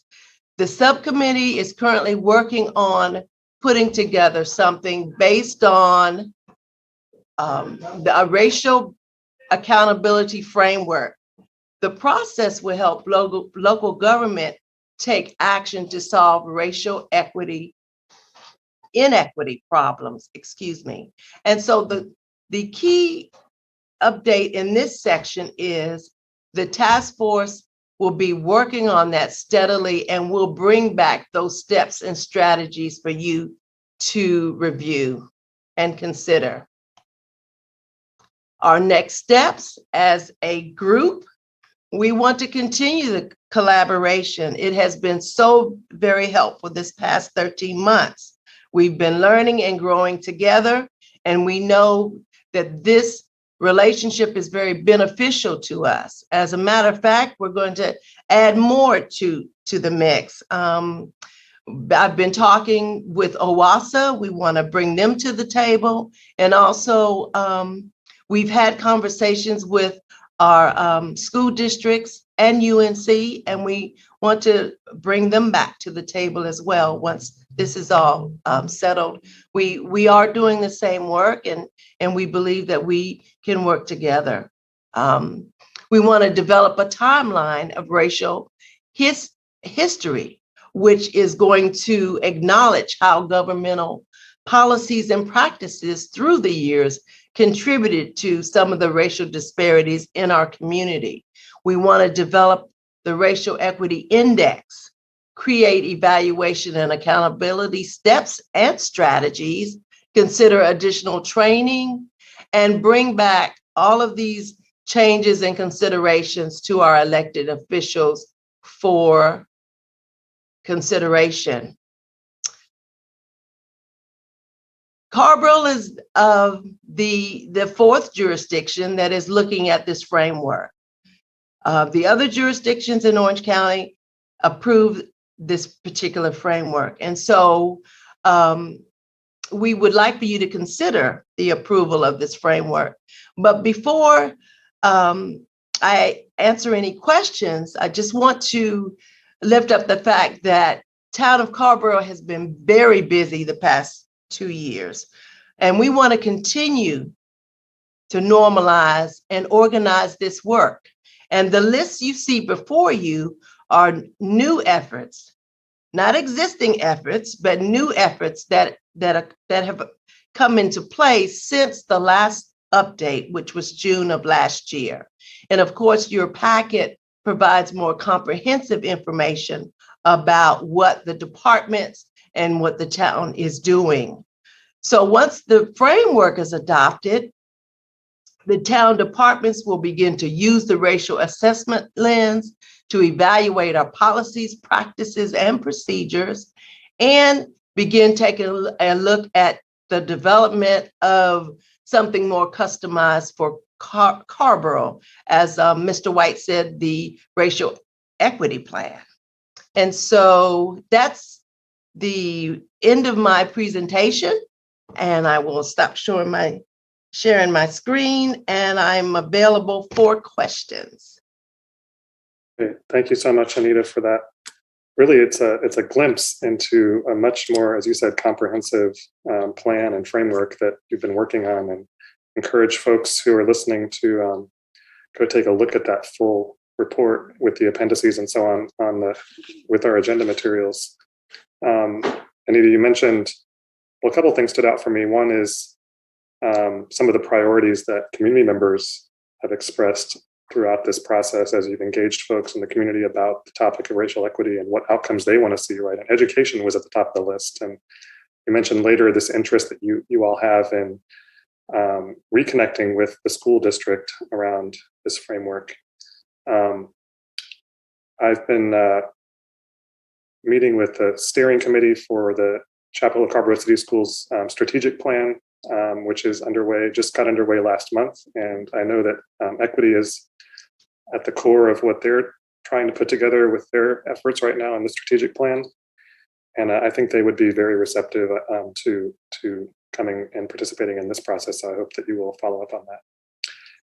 I appreciated the list of examples you gave at the end of your presentation there about the ways, some of the specific ways that Carrboro's team is looking to move forward. And I know that earlier tonight we talked about the procurement example, right, as one very specific example of how the town as an organization can be looking at its practices through this lens. So I appreciate that and the other examples you shared. I'd like to open up to questions, and I know we have Barbara has her hand up, and so we'll start there, and then we'll move on to others who have questions or comments. Barbara? Thank you, Mayor. And thank you, Anita, for the presentation. And I just, I read all the way through all of this, as I'm sure all of us did. And, certainly the normalize, organize, and operationalize the work, that really spoke to my spirit.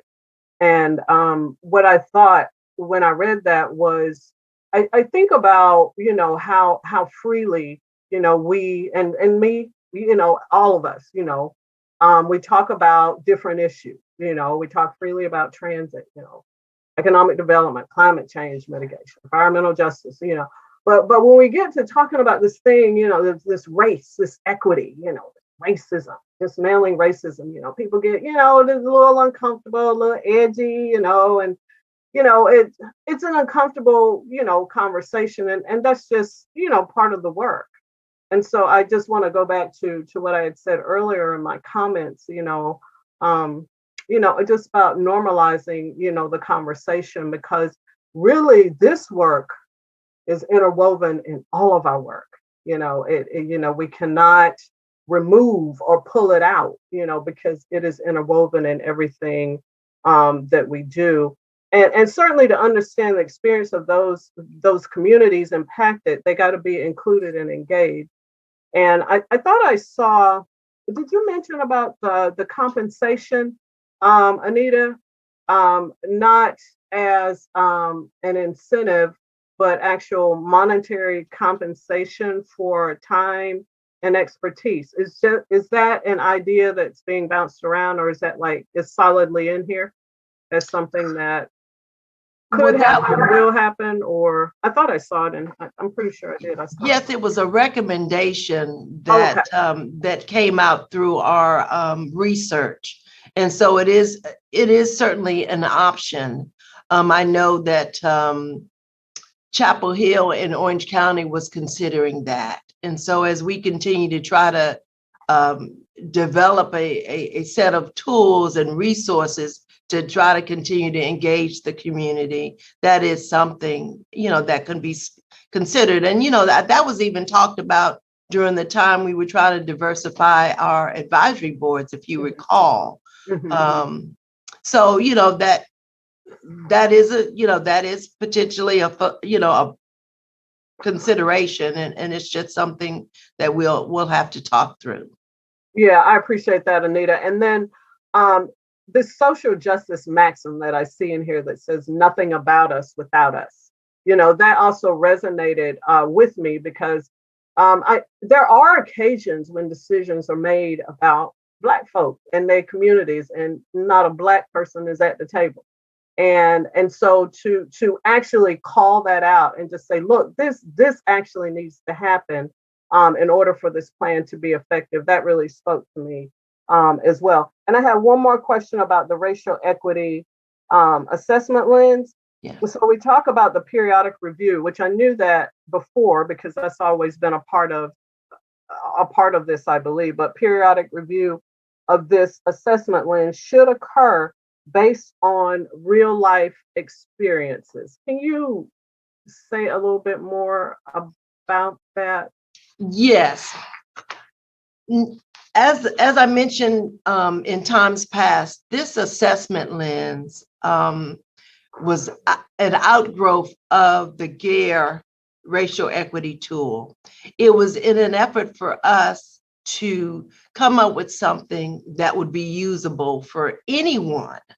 When we were going through our training, we really, as a core team, sometimes struggled because we couldn't wrap our head around what we actually needed to bring up or to look at or consider. And so it was an opportunity for us to kind of make it more user friendly. And as a result of that, since this will be the first iteration of use, after we live through some experience, after our departments use the tool, after Orange County uses the tool or whoever else decides to use it, we can come together and say, hey, this works. We might need to tweak this. We may need to do that. You know, everything doesn't, everything that's created can't just stand on its own merit the first time around. It has to go through certain iterations of it. And so that's what I was talking about. So that lived experience, are we getting the information we need? Is it really providing the information that we need to make an informed decision? Do we need to make a shift in what we're doing? And what does that look like? So it's that opportunity to not just say, hey, let's rubber stamp it and we're going to use it forever. You know, we're going to keep going back.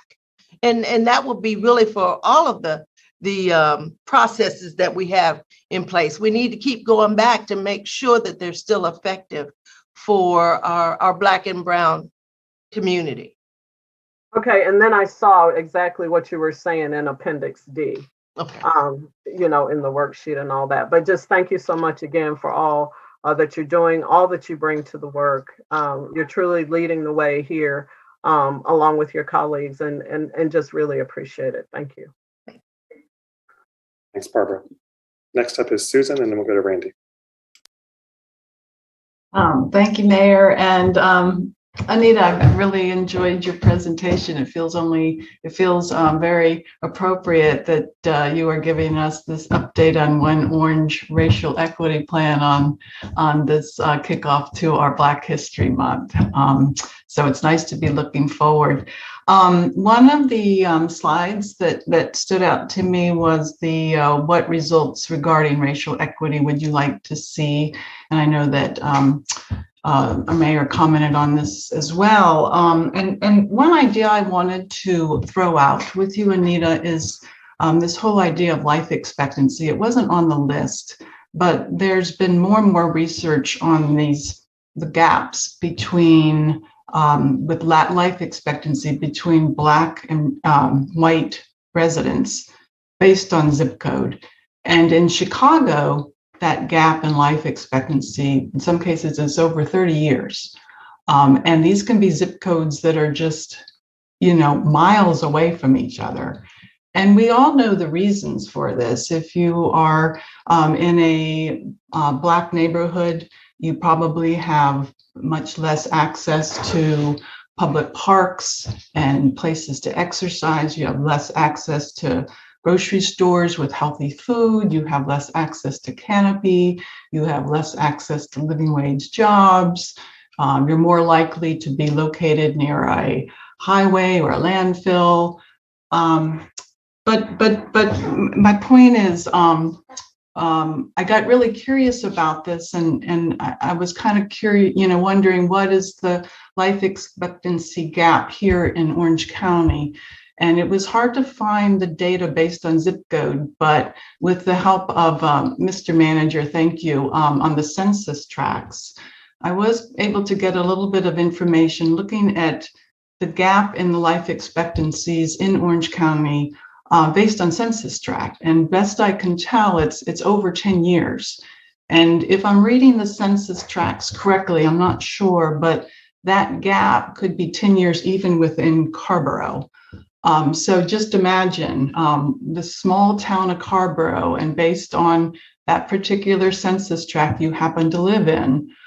There could be a 10-year gap in your life expectancy, and sure enough, it's the census tracts that with the lowest median income, disproportionately Black, with the lowest life expectancy, and it's the census tracts in Orange County with the highest median income, disproportionately White, with the highest life expectancy. So I say all this because I was just throwing out this idea of also maybe this would be an interesting thing to be measuring, to have one more data point on how well we are doing in terms of ensuring that race is not a predictor of outcome.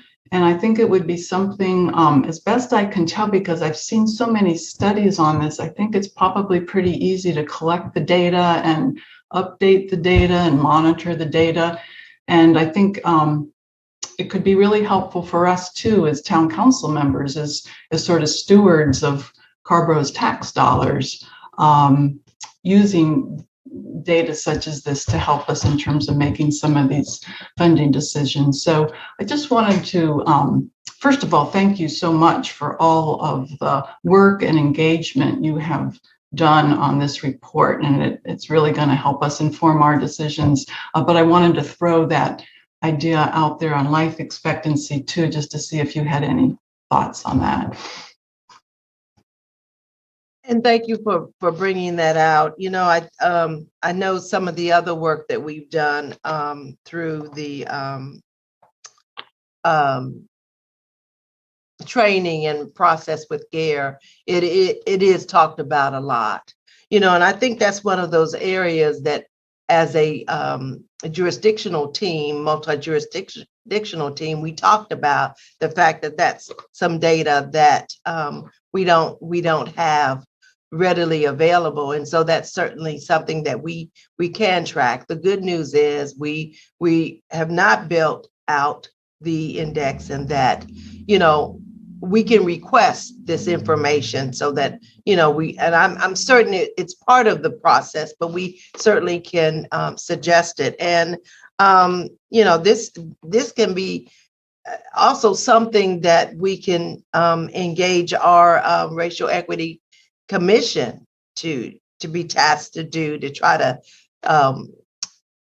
provide a report of work, because I know that they talk on a regular basis about concern in terms of health and affordable housing and things of that nature. So that's just a few things but we certainly can take a more deeper dive into the data. And that was one of the reasons why we knew that the racial equity index would be so helpful for us, because like you mentioned, you struggle to find the data, and then maybe if you find it, it's not disaggregated the way you quite need it to be. So I'm expecting great things from this racial equity index, but also, you know, our planning department developed a interactive map that's going to also help us develop the data. And you want to give a shout out to the planning department because they put together this, like I said, this interactive map that's going to help us answer questions to the racial equity assessment lens. So we are trying to prepare ourselves, you know, for this work that we're about to do. So thank you for mentioning that. Nita, I'll go ahead and share with you the link for the database that I had looked at that had some of the numbers that I shared this evening. That'd be great. A little out, you know, I don't think it's entirely up to date, but it may also be a great project for a summer intern to find this data, because I know it is publicly available, and I think it could really help sort of inform our decisions. Thank you again. You're welcome. Thanks, Susan. And next, Randy. Yeah, thank you for that, Susan. Great job, Anita. I just want to give you a shout out before I ask my question to say that working with you and Barbara on developing the race equity framework and the Race Equity Commission in Carrboro has just been amazing work, and for you to have carried forth to the county with your passion and the clarity of mission. I can't thank you enough for the dedication you have and the work that you've been doing and you've achieved. I really would like to, I don't know if you, Anita, can put up in the appendix the community engagement, the step 1, where the 3 steps are. If you would put that up for a moment.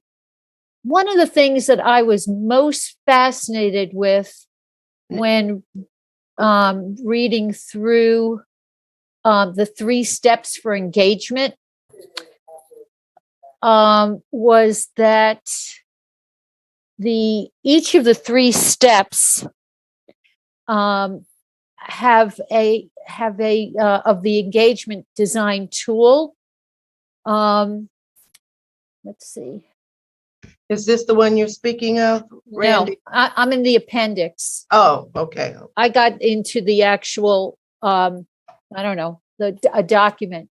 Yes. Yeah. And so, first of all, the 3 engagement tools I'm fascinated with, because from the diversity work that I have done, having that kind of framework, I know is not only helpful in being able to assess whether you're achieving what your intention is, but it also clarifies the steps that you're interested in taking and kind of lays it out in a, there's a strategy behind it. So the reason I bring this up is I think that this is an excellent tool.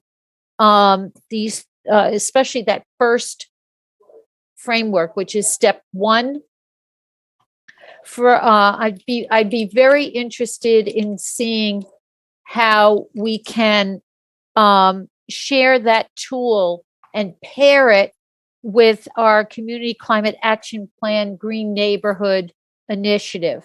And I say this because it makes perfect sense to take a tool like this that will focus on a race equity lens, and then use that same framework on an initiative that also engages the entire community, such as the Community Climate Action Plan, and specifically when we start to look at neighborhood engagement. So, since the tool is built, and yeah, so if you scroll down to okay, it's a little further. Oh, it's the one that has the questions underneath it. It's under step 1. Is that the area? Yeah, I think it's right. I think it's right above. It's step 1 community engagement design tool. It says context scope.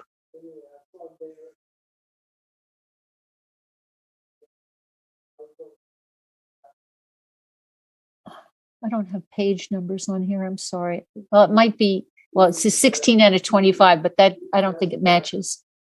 Oh, I think that's it. Scroll. Yeah.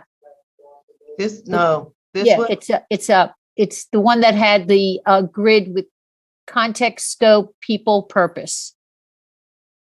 Yeah, up one. I mean, I guess it's down. Go. That's it. There it is. Okay. Can you make that a little larger? Yeah. Let me. Okay. I think that this is an excellent way to be thinking about, how we engaging all communities in terms of climate action as well. I mean, I'm sure we could probably adapt it somewhat, but to me, one of the beauties of this One Orange is not only that it puts all of the county and the municipalities on the same page, but within our own infrastructure, the initiatives that are cross-cutting, that we're looking in for the comprehensive plan to cross-cut, can also use an engagement tool framed this way. So that's the recommendation I'd make. I'm more than happy to talk further with you, but I wanted everyone to see it because it made such a perfect example of how we could be using the race equity tool to inform the engagement in climate action with neighborhood, the good green neighborhood initiative and the community climate action plan. And thank you again for this excellent work. Thank you very much, Randy. We didn't have anyone signed up from the public to speak on this item, but I do note that there are 2 people with their hands raised in the audience. And so I want to, I'm assuming they're raising their hands to speak on this item. So can we, actually one person put their hand down, okay. Mary, can we bring over the person whose hand is raised?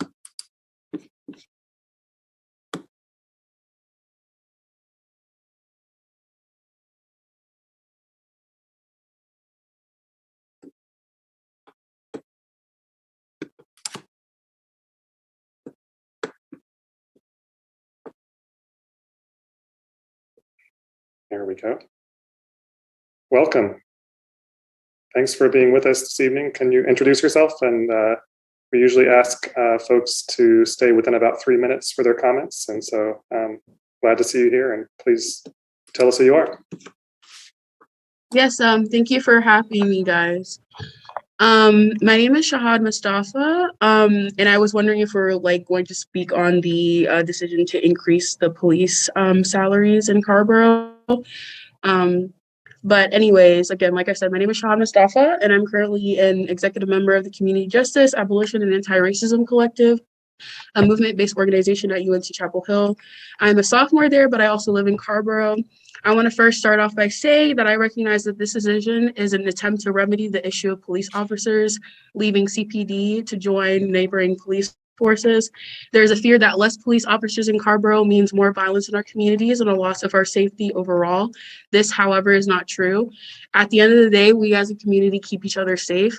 As we have seen across the United States since the very inception of this country, police do not keep us safe, but rather use the tactics of violence, fear, and coercion to supposedly protect and serve our communities. This is especially true for those of us who are marginalized, and it is important that each of you takes that into consideration before voting on this. My hope is that instead of approving this increase in police salaries, we could use this money and redistribute it to the crisis diversion facility, enhanced crisis response, an alternative to policing, which will be located in Orange County. This will take the form of 24/7, 365 community-based mobile crisis response units with trained mental health teams. This is the perfect example of a resource that our community needs, especially since police officers are hardly trained or equipped to handle situations that involve intervening in mental health situations. Again, we do not need more police officers or to increase their salaries, but rather we need to allocate all possible resources to organizations doing the work to bridge the gaps of need in our community. As a city of people of different backgrounds, it is important that we send the right message, that we care about each other and believe in fostering equity and community.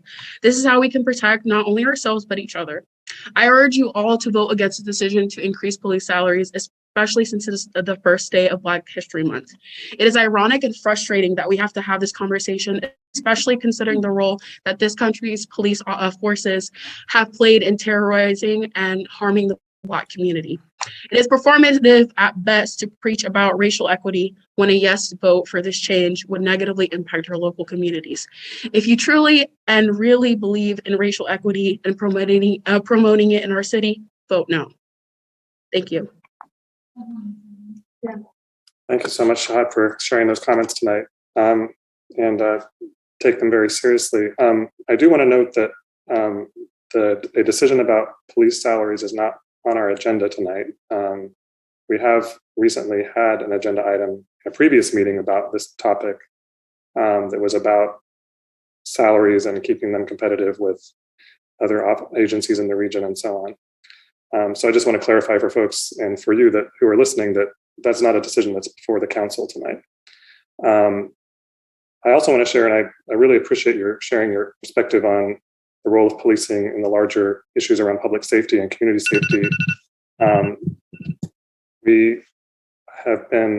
We have just recently appointed a community safety task force that will be exploring exactly the kinds of topics you're talking about, including the roles that, I should say, the kinds of things that we mean by when we use the term public safety, and how we can think about alternatives to sort of traditional models of policing and public safety in our community, including along the lines that you're talking about, Shahad. So I appreciate you sharing that tonight. And if you're interested in learning more about that process and the meetings that will be occurring of the new Community Safety Task Force, I hope you'll get in touch with one or more of us and be a part of those conversations as well. Sammy, you have a comment? And you're on mute. Sorry, can you hear me now? Yep.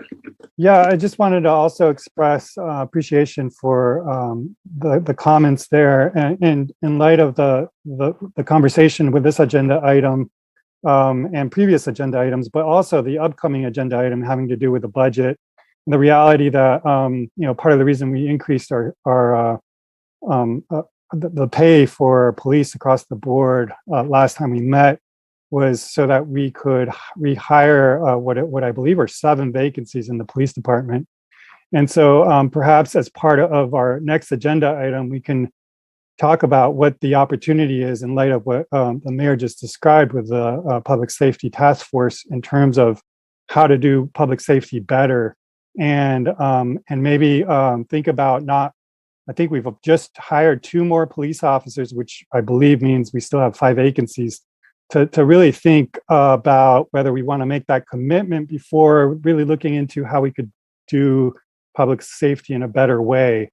But I'll leave that for the next agenda item. I just wanted to mention it now so that we make the connection between her comments, this agenda item, and the upcoming agenda item, and that we consider that as a means for addressing what she was raising. Thanks. Thanks, Sammy. We have one more person in the audience with their hand raised. Mary, could you bring them over, please?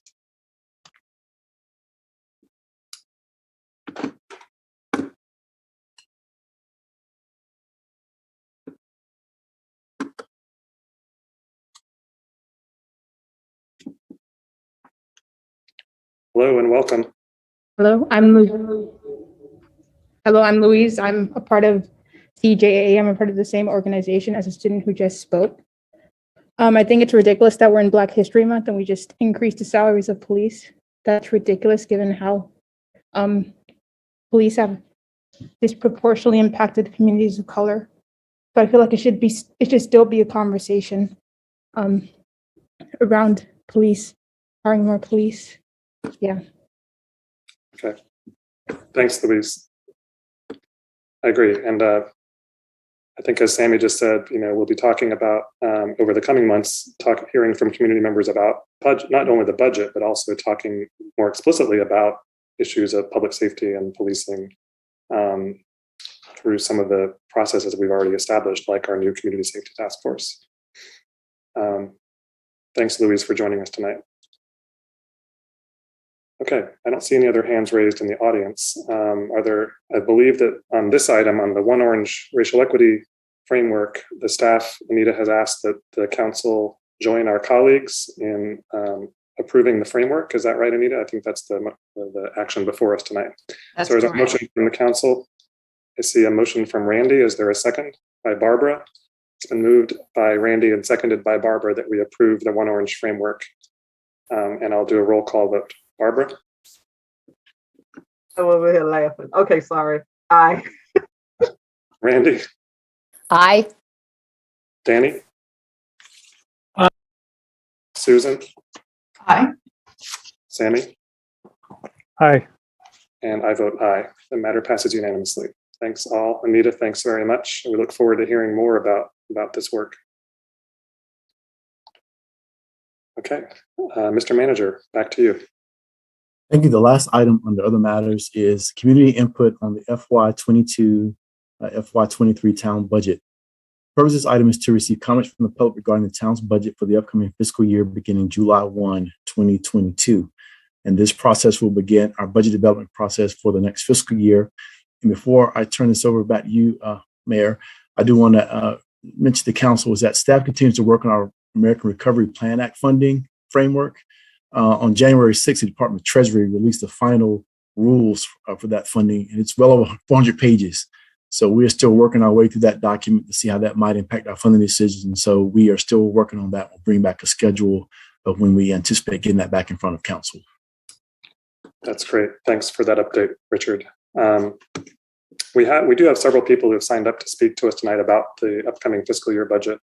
And I do want to make sure that to note, as Sammy did before we hear from others who are here, that some of the comments we received on the last item about policing, for example, about community safety, about the county diversion facility that we've talked a lot about and learned about most recently during the Assembly of Governments, are all items for us to be talking about, I think, in terms of the town's budget, about the way that we prioritize the American Rescue Funds, for example. All of those things I feel like are important to have on the table, and look forward to us talking about those over the next few months.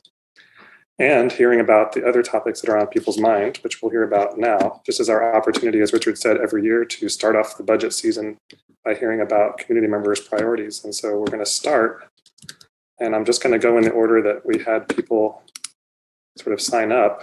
We've got 7 people signed up, and we're going to start with Liz Evans. And after Liz, we'll go to Rob Dow. So Mary, if you would go ahead and bring maybe both of them over at the same time, just so we can kind of cycle through folks.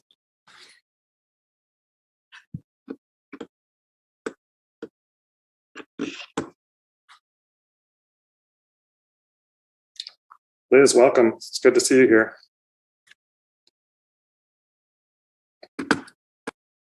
Liz, are you with us?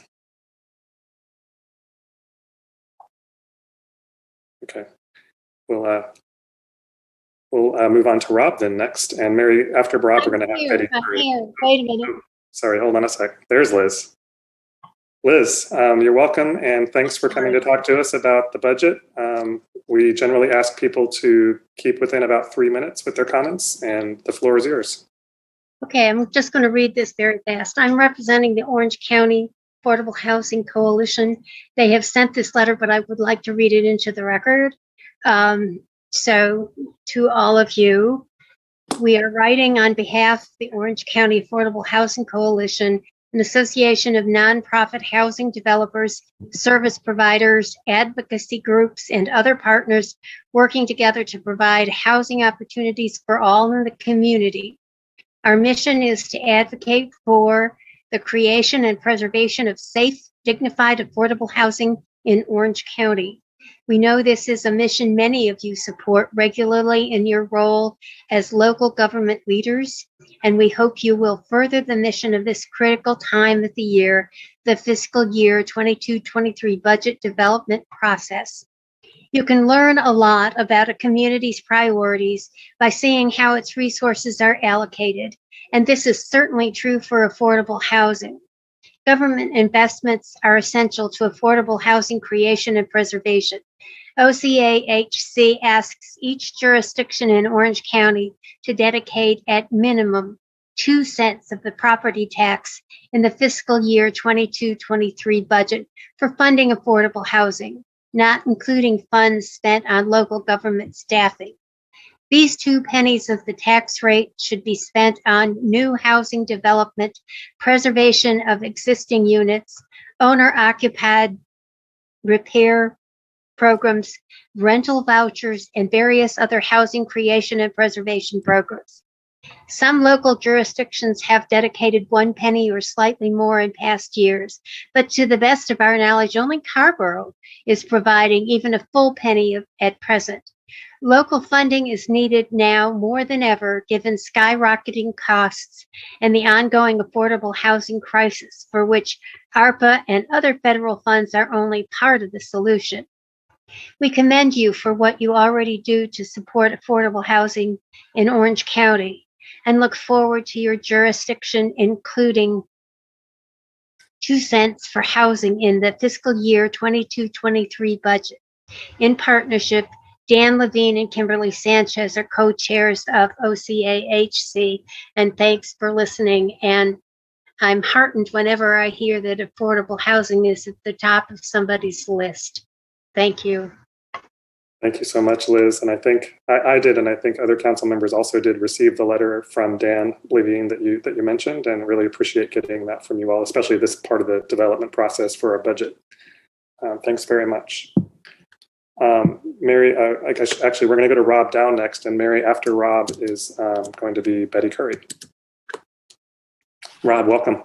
Yep. Good evening, Town Council. Thanks for the chance to speak. So in terms of the 22-23 Town of Carrboro budget, I'd like to urge that you consider refocusing town spending on public safety to proactive rather than reactive measures. While I'm going to focus on infrastructure, there are certainly other alternatives to conventional funding that should be evaluated. I think some of the earlier speakers really spoke to those. Currently, we spent a combined $7 million on reactive public safety in the sort of police, fire, and ambulance sector, but focused spending on other public safety really lags. On the infrastructure side, sidewalk and greenway building is necessary but insufficient to address safety issues that affect the most vulnerable and underserved communities in our town. And this is one of those areas where infrastructure really informs behavior and subsequently safety. I don't think we can achieve better safety without better infrastructure. Some examples of public safety efforts that would benefit from political and budget support are on the sort of public bicycle infrastructure front, protected lanes or more separated lanes at minimum, bike boxes and junction safety, and funding bike parking. We can't really rely on the private sector to do that. On the pedestrian safety front, we're really looking for crosswalk installation on arterial roads. Those are currently heavily under-equipped and they're really problematic. They still carry lots of pedestrian traffic. Also, raised crosswalks are something we should really start being, into in the downtown. They're enjoying great success elsewhere. Restructured junctions to prioritize and protect pedestrians are another thing. As far as general traffic violence risk management, some of the approaches could include sort of systemic vehicle speed reduction by design. So that's really focusing on the way the streets are designed in a town-wide way, not a point troubleshooting way. Reducing car-centric infrastructure generally and planning and parking. I know there's been some movement on that, and that's great. And then we should really start evaluating transferring management of some of the NCDOT managed roads to the town if NCDOT isn't going to address ongoing safety issues. We're seeing something like that in Chapel Hill right now, and I think it would be worth considering here. Town of Carrboro is going to need to fund accordingly if we're going to reduce injuries and fatalities, because enforcement of existing rules and protections is insufficient and ineffective, and we've got to build for the outcome we want and need. So please consider how shifting funding from one bucket to another might provide for better coverage of these and other public safety priorities. Thanks. Thanks, Rob. That's really helpful. And I just want to note for folks how important Rob has been over the years in, for example, promoting the downtown slow zone concept that we've all talked about for some time now, and related efforts, that many of which Rob actually alluded to in his comments. So I appreciate you listing them for us, Rob, and for your email earlier today. Thanks. Okay, we're going to hear from Betty Curry next, and after Betty will be Christine Abernathy. Miss Betty, thank you so much for being here. It's good to see you. As you know, you've been here before. We ask folks to try to keep to about 3 minutes, but the floor is yours. All right, thank you. I just wanted to first say thank you all for having me, and thank you, Anita, for her presentation for the commission. And as a result of being an affordable housing commissioner, I have concerns in regards to the budget. And I just wanted to say, I wrote something brief. I just wanted to address the housing issues, the facts. It is a difference between affordable housing and low-income housing, and I really, therefore, I want one to be clear about that, because there is a difference. And secondly, low-income housing is needed throughout Orange County. As a Black woman in this country, it's never been justice for my community when it comes to housing. It's time to do what's ethically correct and make housing available for all income ranges, and make it easier for less fortunate to obtain income and housing. Those who don't have clue have no right to deny one's shelter. There are so many stories of injustices one goes throughout housing society. So racism is a factor. Fear and mindsets kept culture of people from opportunities that others have the privilege to enjoy. So those who are responsible for creating these inequities, therefore I need you all to fix it. So to create housing for all of us and not just for the rich. And so to me, that's what I would like to see one day, where all of us can be able to live in a community and work together with each other without disparities. Thank you. Thank you so much, Betty. It's good to hear from you as always. And thanks for all your work on the Affordable Housing Advisory Commission. Your voice is very important in that group. And we appreciate having you here today. Thank you so much. Okay, next we're going to hear from Christine Abernathy, and after that, Mary will hear from Quentin Harper. Christine, welcome. Thanks for joining us tonight. You have about 3 minutes as usual. Okay, awesome. Thank you so much. And thank you so much for providing an opportunity for input and for listening. I appreciate what I believe it was Councilwoman Susan said is y'all are stewarding the funds. Y'all are stewarding the tax dollars. And so I'm here today as a resident of Carrboro and also kind of partially wearing the hat of doing housing justice work with the Jackson Center. But, I mostly wanted to speak from the place of like where my mind and my heart are lately as a resident, although it's deeply informed by the work that I do day to day. And what we say in the housing world is that rent eats first. So that means that when someone has to make a decision between keeping their water on or paying their heat bill or paying the rent eats first. When someone has to purchase groceries or pay the rent eats first.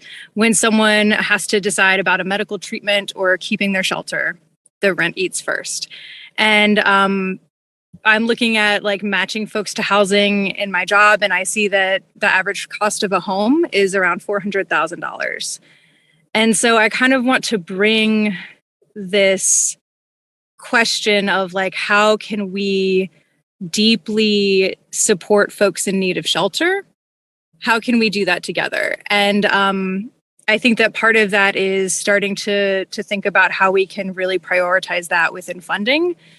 Of course, we need to work together.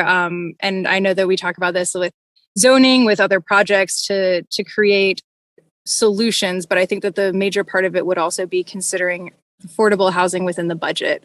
And when I think of, Carrboro Feel Free, when I think of what that means to me, that means that folks aren't having to worry about the rent eating first. And that means that folks aren't having the only option as $1,000 a month for rent or $400,000 mortgage. And so I hope that we can continue to build that world, build the Carrboro where folks feel free. And I also want to thank y'all for the commitment that y'all have already demonstrated for affordable housing. I know that this is not the first time that I've encountered a lot of y'all because you're so dedicated to the work, and I look forward to continuing it with you. Thank you, Christine. It's good to see you. Thanks for all the work you're doing to build up community here in Carrboro and in Chapel Hill. We hear you loud and clear as usual. Appreciate you. Okay, we're going to hear from our friend Quentin Harper next, and after Quentin, we will hear from Celeste Ortega Feliz. Quentin, you have the floor for about 3 minutes or so. Welcome. Thank you. Thank you for having me. Can y'all hear me okay? Yes, we can. Sound great. Okay. So I want to celebrate what I heard Miss Anita say earlier, which is Black and Brown people struggle the most. Equity is about fairness. We must listen to the voices of those impacted, and we must engage those impacted in decision-making. In the midst of a pandemic, a housing crisis, violence against Black lives, a labor crisis, you have been a part of cultivating joy, y'all. You've been a part of curating joy in our communities, and there is deep gratitude for that.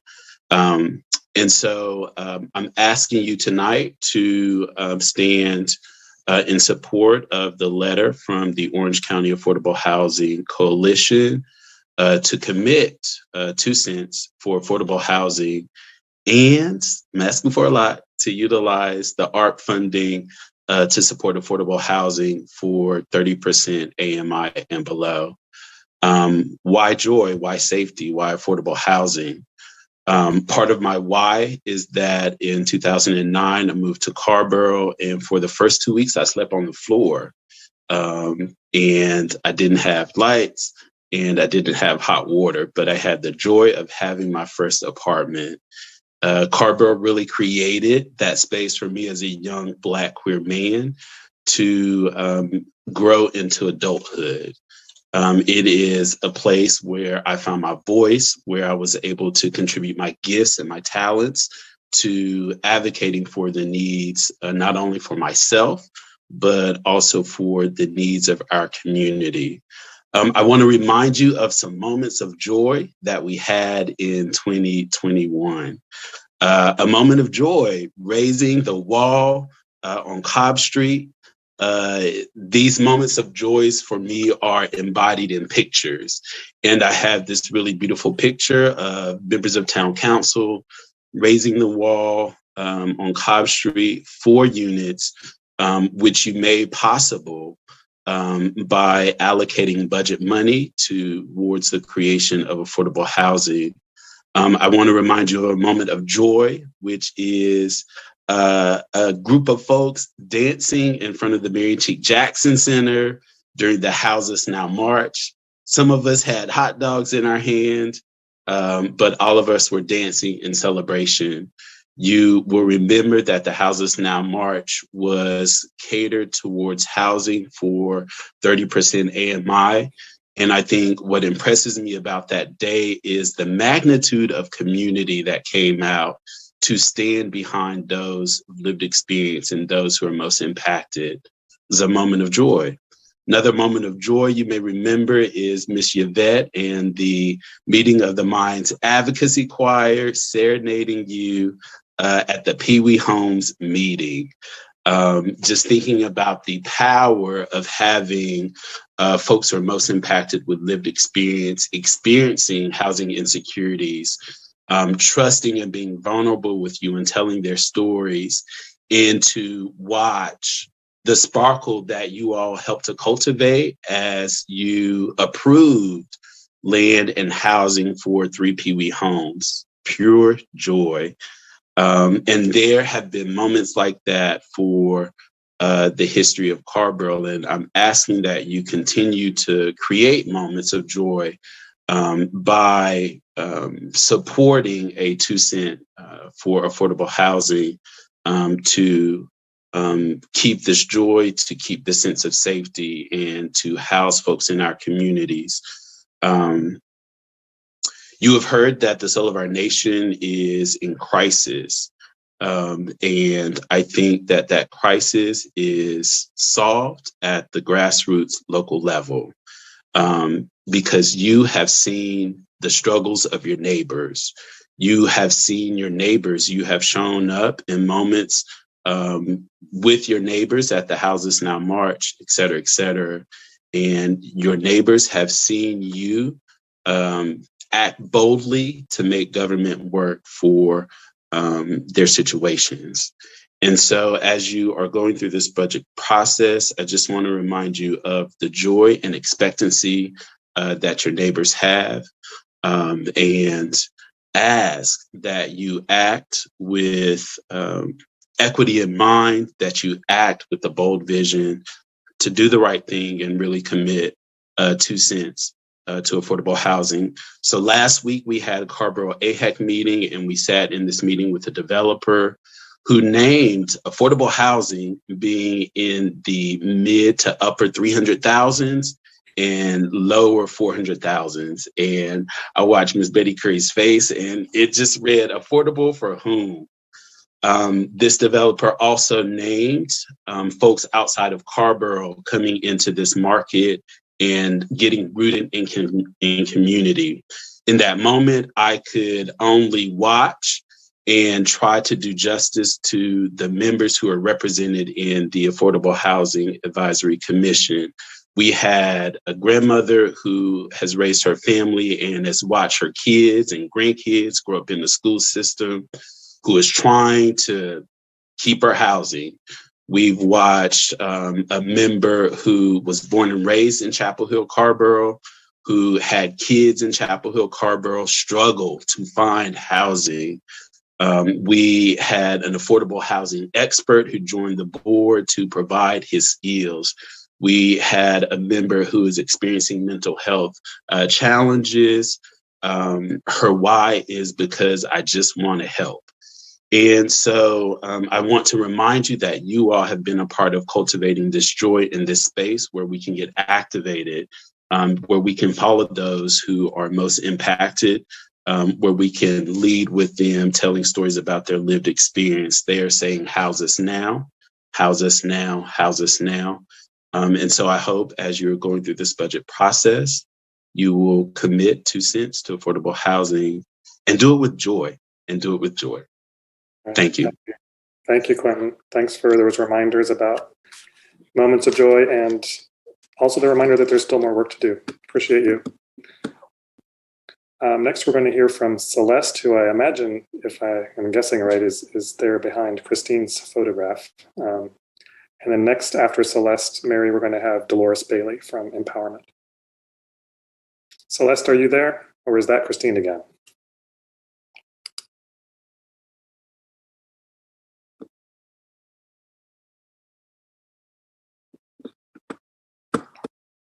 Celeste, we can't hear you if you're trying to speak.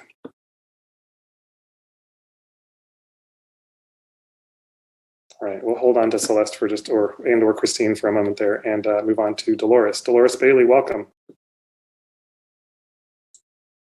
Thank you, Mr. Mayor and Town Council. My name is Dolores Bailey. I'm the Executive Director of Empowerment Incorporated. But tonight, I come to you as a member of Meeting of the Minds Planning Committee, a brainchild of Ms. Yvette Saunders. As a member of the Meeting of the Minds Planning Committee, which is Community Empowerment Fund, Interfaith Council, Marion Cheek Jackson Center, Empowerment Incorporated, NAACP, Street Outreach Harm Reduction and Diversion, and the Campus Y. We are a community of housing producers, advocates, parents, nonprofit workers, and above all, directly and most importantly, impacted by the lack of affordable housing in our community. We would like to strongly express our concern that the ARPA funding be allocated towards affordable housing. Nowhere in the current voting categories is affordable housing listed. Though affordable housing was not directly mentioned, we all understand affordable housing impacts the health and safety of our community. We believe affordable housing for folk living at or below 30% AMI falls into either addressing the negative economic impact, premium pay for essential workers, or supporting public health. Therefore, affordable housing needs to be included. This is an insult to those of us working so diligently on your behalf to address the needs of the underserved affordable housing populations. We specifically want to bring to your attention individuals and families living at or below 30% AMI. Our members, many of which have been essential workers experiencing a minimum wage crisis, they are disproportionately impacted by the COVID-19 pandemic in a time when our folks are already facing chronic health concerns, experiencing housing crisis as well. As a seemingly invisible population, the population living at or below 30% AMI, are constantly and systematically being ignored. Yet they work, pay taxes, have children who attend our schools like all other residents in Orange County, like you. It is clear not everyone has access to the survey that was sent out by the county, by Carrboro and Chapel Hill, again, highlighting the inequitable solutions the government tends to lean on when all voices need to be heard. Our forces have united to get the survey out to as many of our clients as possible. However, it's not adequate. Many of our clients don't have access, and we value equitable representation of our community voices. We are therefore writing to provide input that represents their interests. And I ask you again to consider using the ARAP funding for affordable housing. Thank you. Thank you, Dolores. It's good to see you here this evening. And thank you for lifting up the voices of folks who don't have access to our normal modes of communicating and engaging. It's really important for us to be keeping in mind when we make these decisions. So I appreciate you highlighting that for us. We are going to see if we can figure out who is behind Christine Abernathy's photo there. Christine, are you there, or are you with Celeste, whose name is on my list? No, I'm just, I just can't get out. Oh, okay. Mary can help you with that. Thank you. Thanks again. Okay. I don't have others signed up to speak, but if there are folks in the audience who do wish to speak on this public hearing around the budget, would you use the raise your hand feature in Zoom? And that way we'll know you want to talk to us.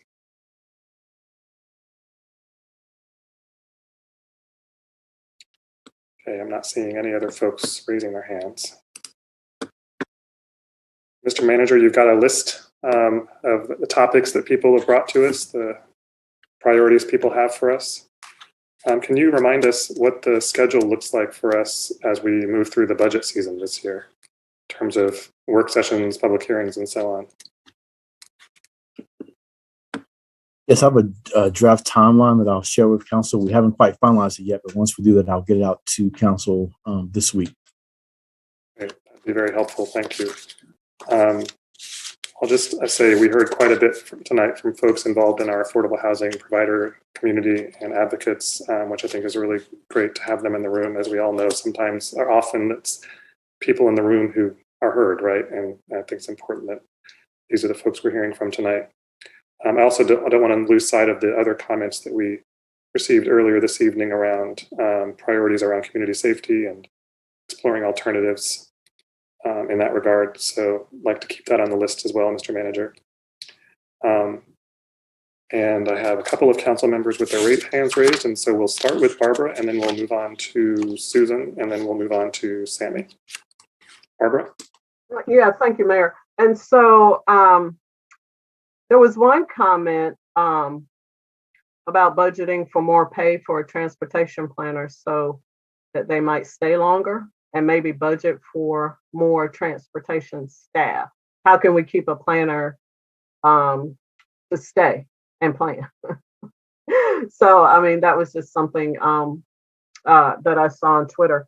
But, you know, these comments have really resonated with me, as they oftentimes do, around this issue of affordable housing. And like, what is affordable housing in Carrboro?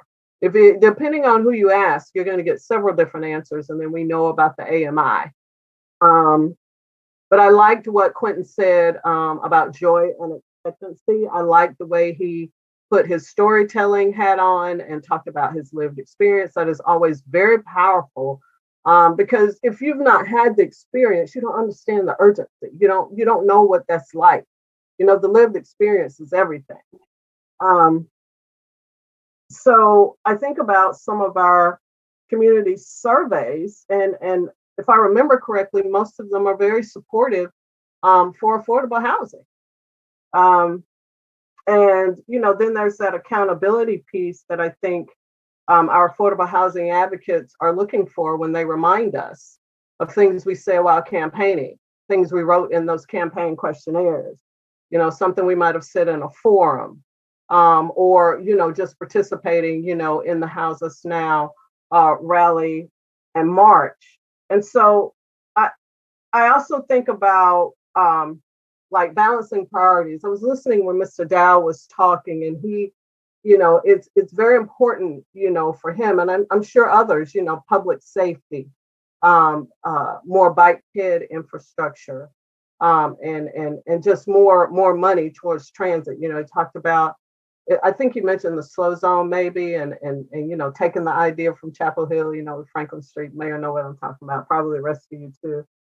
And just keeping in mind, like, how to balance all that, because I always think about it like this: every issue is important to someone.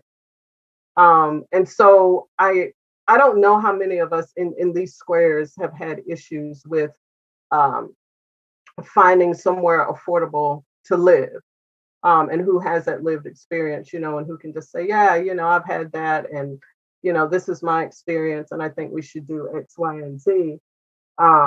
But the needs will only increase. They're not going to decrease. There'll always be a need for affordable housing because there's an affordability issue within our community. And so I guess out of that, I really want to drill down on like, balancing, right? So we know we have climate change mitigation, environmental justice, very important and tied into a lot of our other issues. We know we have race equity tied into everything as well. We know there's affordable housing. And I remember Councilmember Slade often reminding us about just remembering the synergy, between issues and different things that we're wrestling with, and just trying to figure out, how to maybe kill two birds with one stone. That might not be a good choice of words, but y'all know what I'm talking about.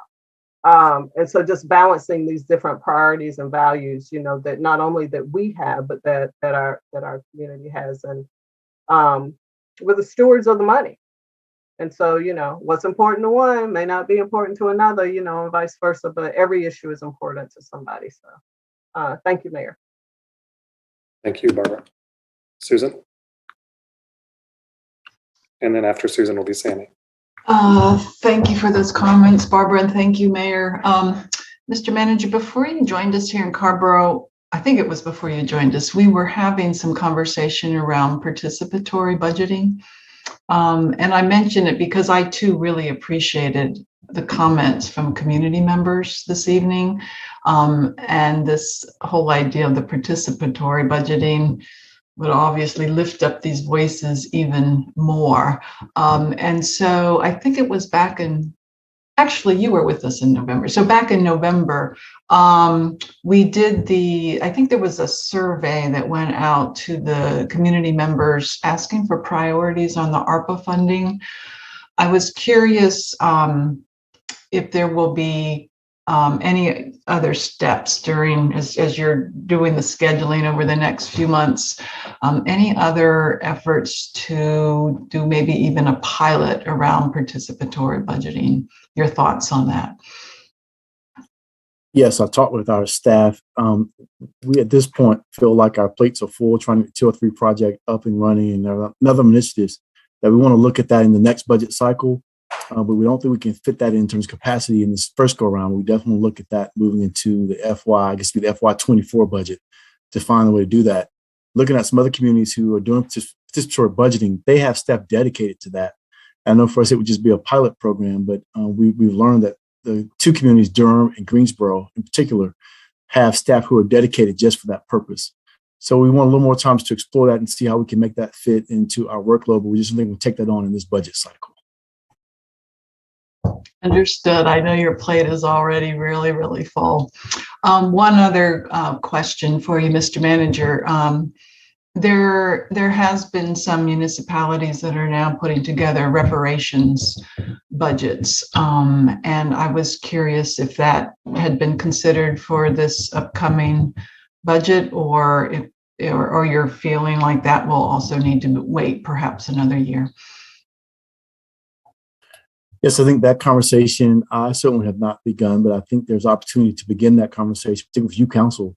That's something you want to see in the budget and what we might put aside for that purpose. So the door is to open for that conversation. Thank you, Susan. And I guess one note I would add about that last topic too is that I think, in my mind at least, a core purpose behind the Racial Equity Commission that we appointed is to answer exactly those kinds of questions, recommendations about how we prioritize funding and other resources for achieving equity in the community. Sammy, you're next. Yeah, I just want, thank you, Mayor. I just want to express gratitude for everyone who shared with us budget priorities. It's always really great to get public input. We so often have had budget years where this agenda item is just open and close, and we don't get feedback at all. So I want folks to know that we hear them loud and clear. The 2 cent thing, Carrboro is already leading in terms of allocation of funds, and we really want a lead in that way countywide. So I think we're seriously considering that request for sure. And then also just generally want to take a step back and put so much of this into context in terms of like how it is that on the local level we're left holding the bag when at the federal level monies are prioritized towards war. We just pulled out of Afghanistan, and yet $750 billion, highest military budget ever, has just been approved. And now we're talking about going to war with Russia, and the speed at which that money is dropped. Like this week, the House is talking about allocating those funds for ramping up war with Russia, which is totally insane because it's a nuclear country. Anyways, to put that into context and just say like, who is our representative on a local level to the federal is really significant in terms of having the funds to be able to not have to triage between these very essential needs, housing, not getting incarcerated, not getting run over. Like, we shouldn't have to choose these basic necessities, but here we are. We have to do that because we're being failed at other levels of government. Anyways, my question for the managers, I'm not sure you were here when we had frozen the rehiring of the school resource officers in large part to make sure that we aren't overcommitting staffing and the resources for that staffing in our police department before having an opportunity to assess through the public safety task force other ways of allocating those funds. And I know that we were down 7 police officers, and I want to make sure that as we are rehiring, that at a minimum, we not hire those 2 school resource officers, but also encourage you to have a conversation with our chief to postpone as much as possible so that we can make sure that the community safety task force has an opportunity to consider how to better allocate funds, and that we not commit, because once we hire, that's a long-term commitment. So I just want you to know that about the school resource officers, and get back to us over email as to whether the 7 open positions include those school resource officers, and confirm that those aren't going to be rehired. And then thirdly, please let us know to what degree you can work with the chief to slow down on the rehiring. I understand there's always needs, but there's also ways of reimagining how we do public safety. And I guess more generally, for the mayor and Randy, just want to check in with y'all because we're co-liaisons to the reimagining task force, and want to get a status on when we're going to convene, because it's been a while, and I think we should meet sooner than later. Is there any sense for when we're going to meet? Sammy, on that last topic, I have been talking with the manager over the last couple of weeks about his efforts with staff to put together the staff resource team that will be resourcing that task force. And so they are working on that right now. And I've also talked with the manager about the possibility of finding some facilitation skills to support the work of the task force as well. So yes, that is on the plate, on the front burner. Great. I'm glad. I look forward to us. And for me as well, very much. So thank you. Yeah, look forward to us convening soon on that. I'm glad to hear there's some work behind the scenes on it. And Mr. Manager, over email, you can provide response to those other questions in terms of the police staffing questions. Thank you. All right. Thank you, Sammy. Okay, we have, are these old raised hands or new raised hands? I'll start with Barbara. Randy can go ahead. Mine was just really, I was just trying to follow up on what Sammy was saying about those 2 frozen positions that were a part of the resolution that we did 2020. Is that correct? Yeah. I just wanted to make sure that's what he was talking about. Yes, it is related to that resolution. It's a little bit separate from, yeah, I'll follow up with the manager. Yeah, and not to try to get it confused, but I just wanted to be clear on what he was talking about, and just wanted to also say the Community Safety Task Force, that's, and Sammy knows this, is part of their charge to kind of look at alternatives, and I understand what Sammy's saying loud and clear, as well as the other folks that have come in, but I guess I'm just saying, kind of give the task force, time to come in and get settled and do the work, and I don't know if Sammy was saying, you were saying hold off on hiring. You were talking about the 7 open positions. Am I correct? Yeah, I was encouraging the manager to communicate with the chief in terms of, to what degree those positions can be held open in light of that conversation not having happened yet. And the reality that once we commit for hiring, that's a long-term commitment. And so, I know there's a balance there. So I just want to hear from the manager what the leeway is there. Richard, did you have a comment? Yes, I'll bring a timeline, but it was my understanding when I came on board that those positions had been unfrozen. And in fact, those positions were hired shortly after I got here, maybe within a week or two of my arrival, that it moved forward. I do know that now there is one vacancy with the SRO, but I'll bring a timeline in my email with you to give you all that. But that was my understanding within weeks of my arrival that it moved forward. But I'll bring the timeline to let you see how that unfolded. Thanks, Richard. Randy, are you still? Yeah, I was just going to share some of what Richard just said. So thank you, Richard, for bringing that to the fore. And I do know that we were informed, I guess it was last spring, that the Chapel Hill Carrboro City Schools decided to continue with the SRO, because one of the conversations ahead of what we were deliberating was the school district's deliberation on the question. Okay. So I'll follow up with Richard and we'll get some information back out about this topic in response to Sammy's question. Thanks for that. Can I move that we go into closed session for attorney-client? Hold on 1 second, Randy. Okay. So Richard, you have this public hearing is over now. We've heard from the public today, and we'll have other opportunities to hear from folks in the future, as well as, I assume, at least one work session with the council to discuss the budget. Do you need anything else from us this evening, or are we ready to move on? Yes, I have what I need. Thank you.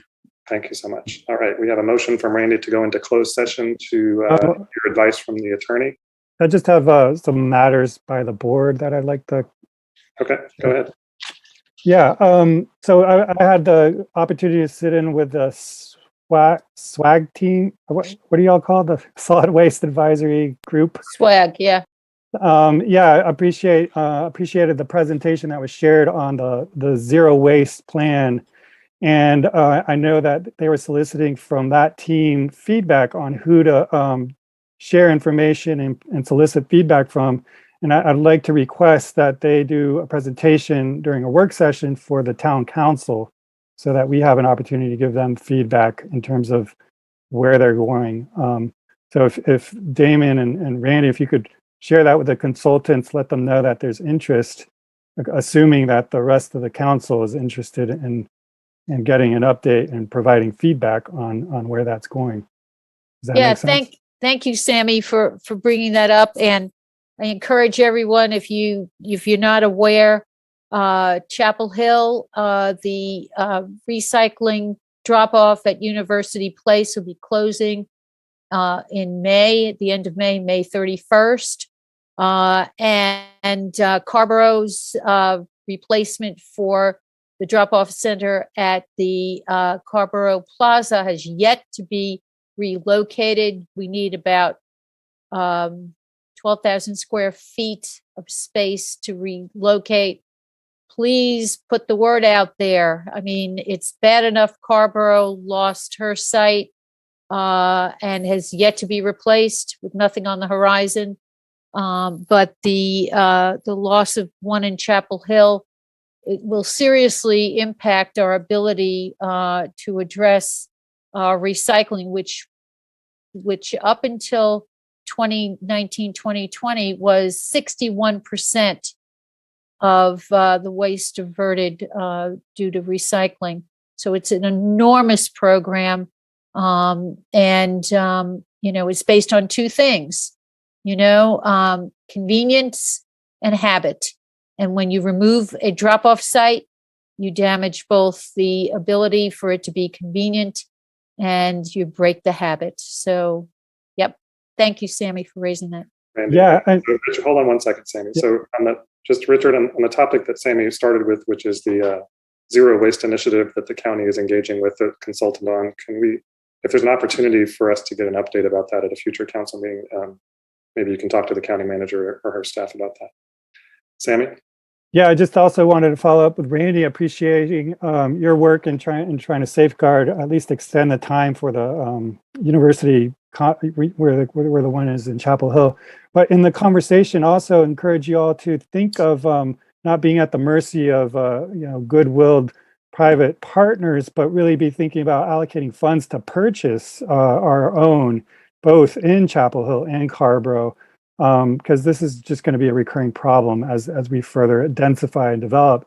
We should just buy, and if it requires eminent domain, we should consider that too. I mean, we think of it for other essential services such as sidewalks. Why not with waste? So we really need to be thinking about the funding for that and the mechanisms to really own the spaces where we do recycling. Thanks. Thanks, Tammy. Okay. All right. Randy has moved that we go into closed session for advice from the attorney. Is there a second? From Susan. It's been moved by Randy and seconded by Susan to go into closed session. I'll take a roll call vote. Barbara? Aye. Randy? Aye. Danny? Aye. Susan? Aye. Sammy? Aye. And me? Aye. We'll go into closed session. We'll hold off just 1 second until Mary lets us know that we're actually in closed session.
Okay, we're back.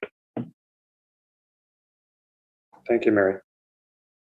Council members, we have before us a contract to engage legal services from Morningstar Law Group. It's been signed by Bill Bryan, and we're to consider authorizing the manager to agree to this contract. Is there a motion? So moved. Oh, Okay. It's been. Is there a second? I saw Susan's hand raised. Okay, so it's been moved by Danny, seconded by Susan, that we authorize the manager to agree to this contract. Any further discussion? All right, I'll do the roll call vote. Barbara? Aye. Randy? Aye. Danny? Aye. Susan? Aye. Sammy? Aye. And me, aye. Matter passes unanimously. All right. Move to adjourn. yeah, Okay. right now. Been moved by Randy that we adjourn and seconded by Barbara that we adjourn. Raise your hand so I can see if you agree to adjourn. The matter passes unanimously. Thank you all very much. We made it to right around 10 o'clock. Pretty good. Have a great night. Take care.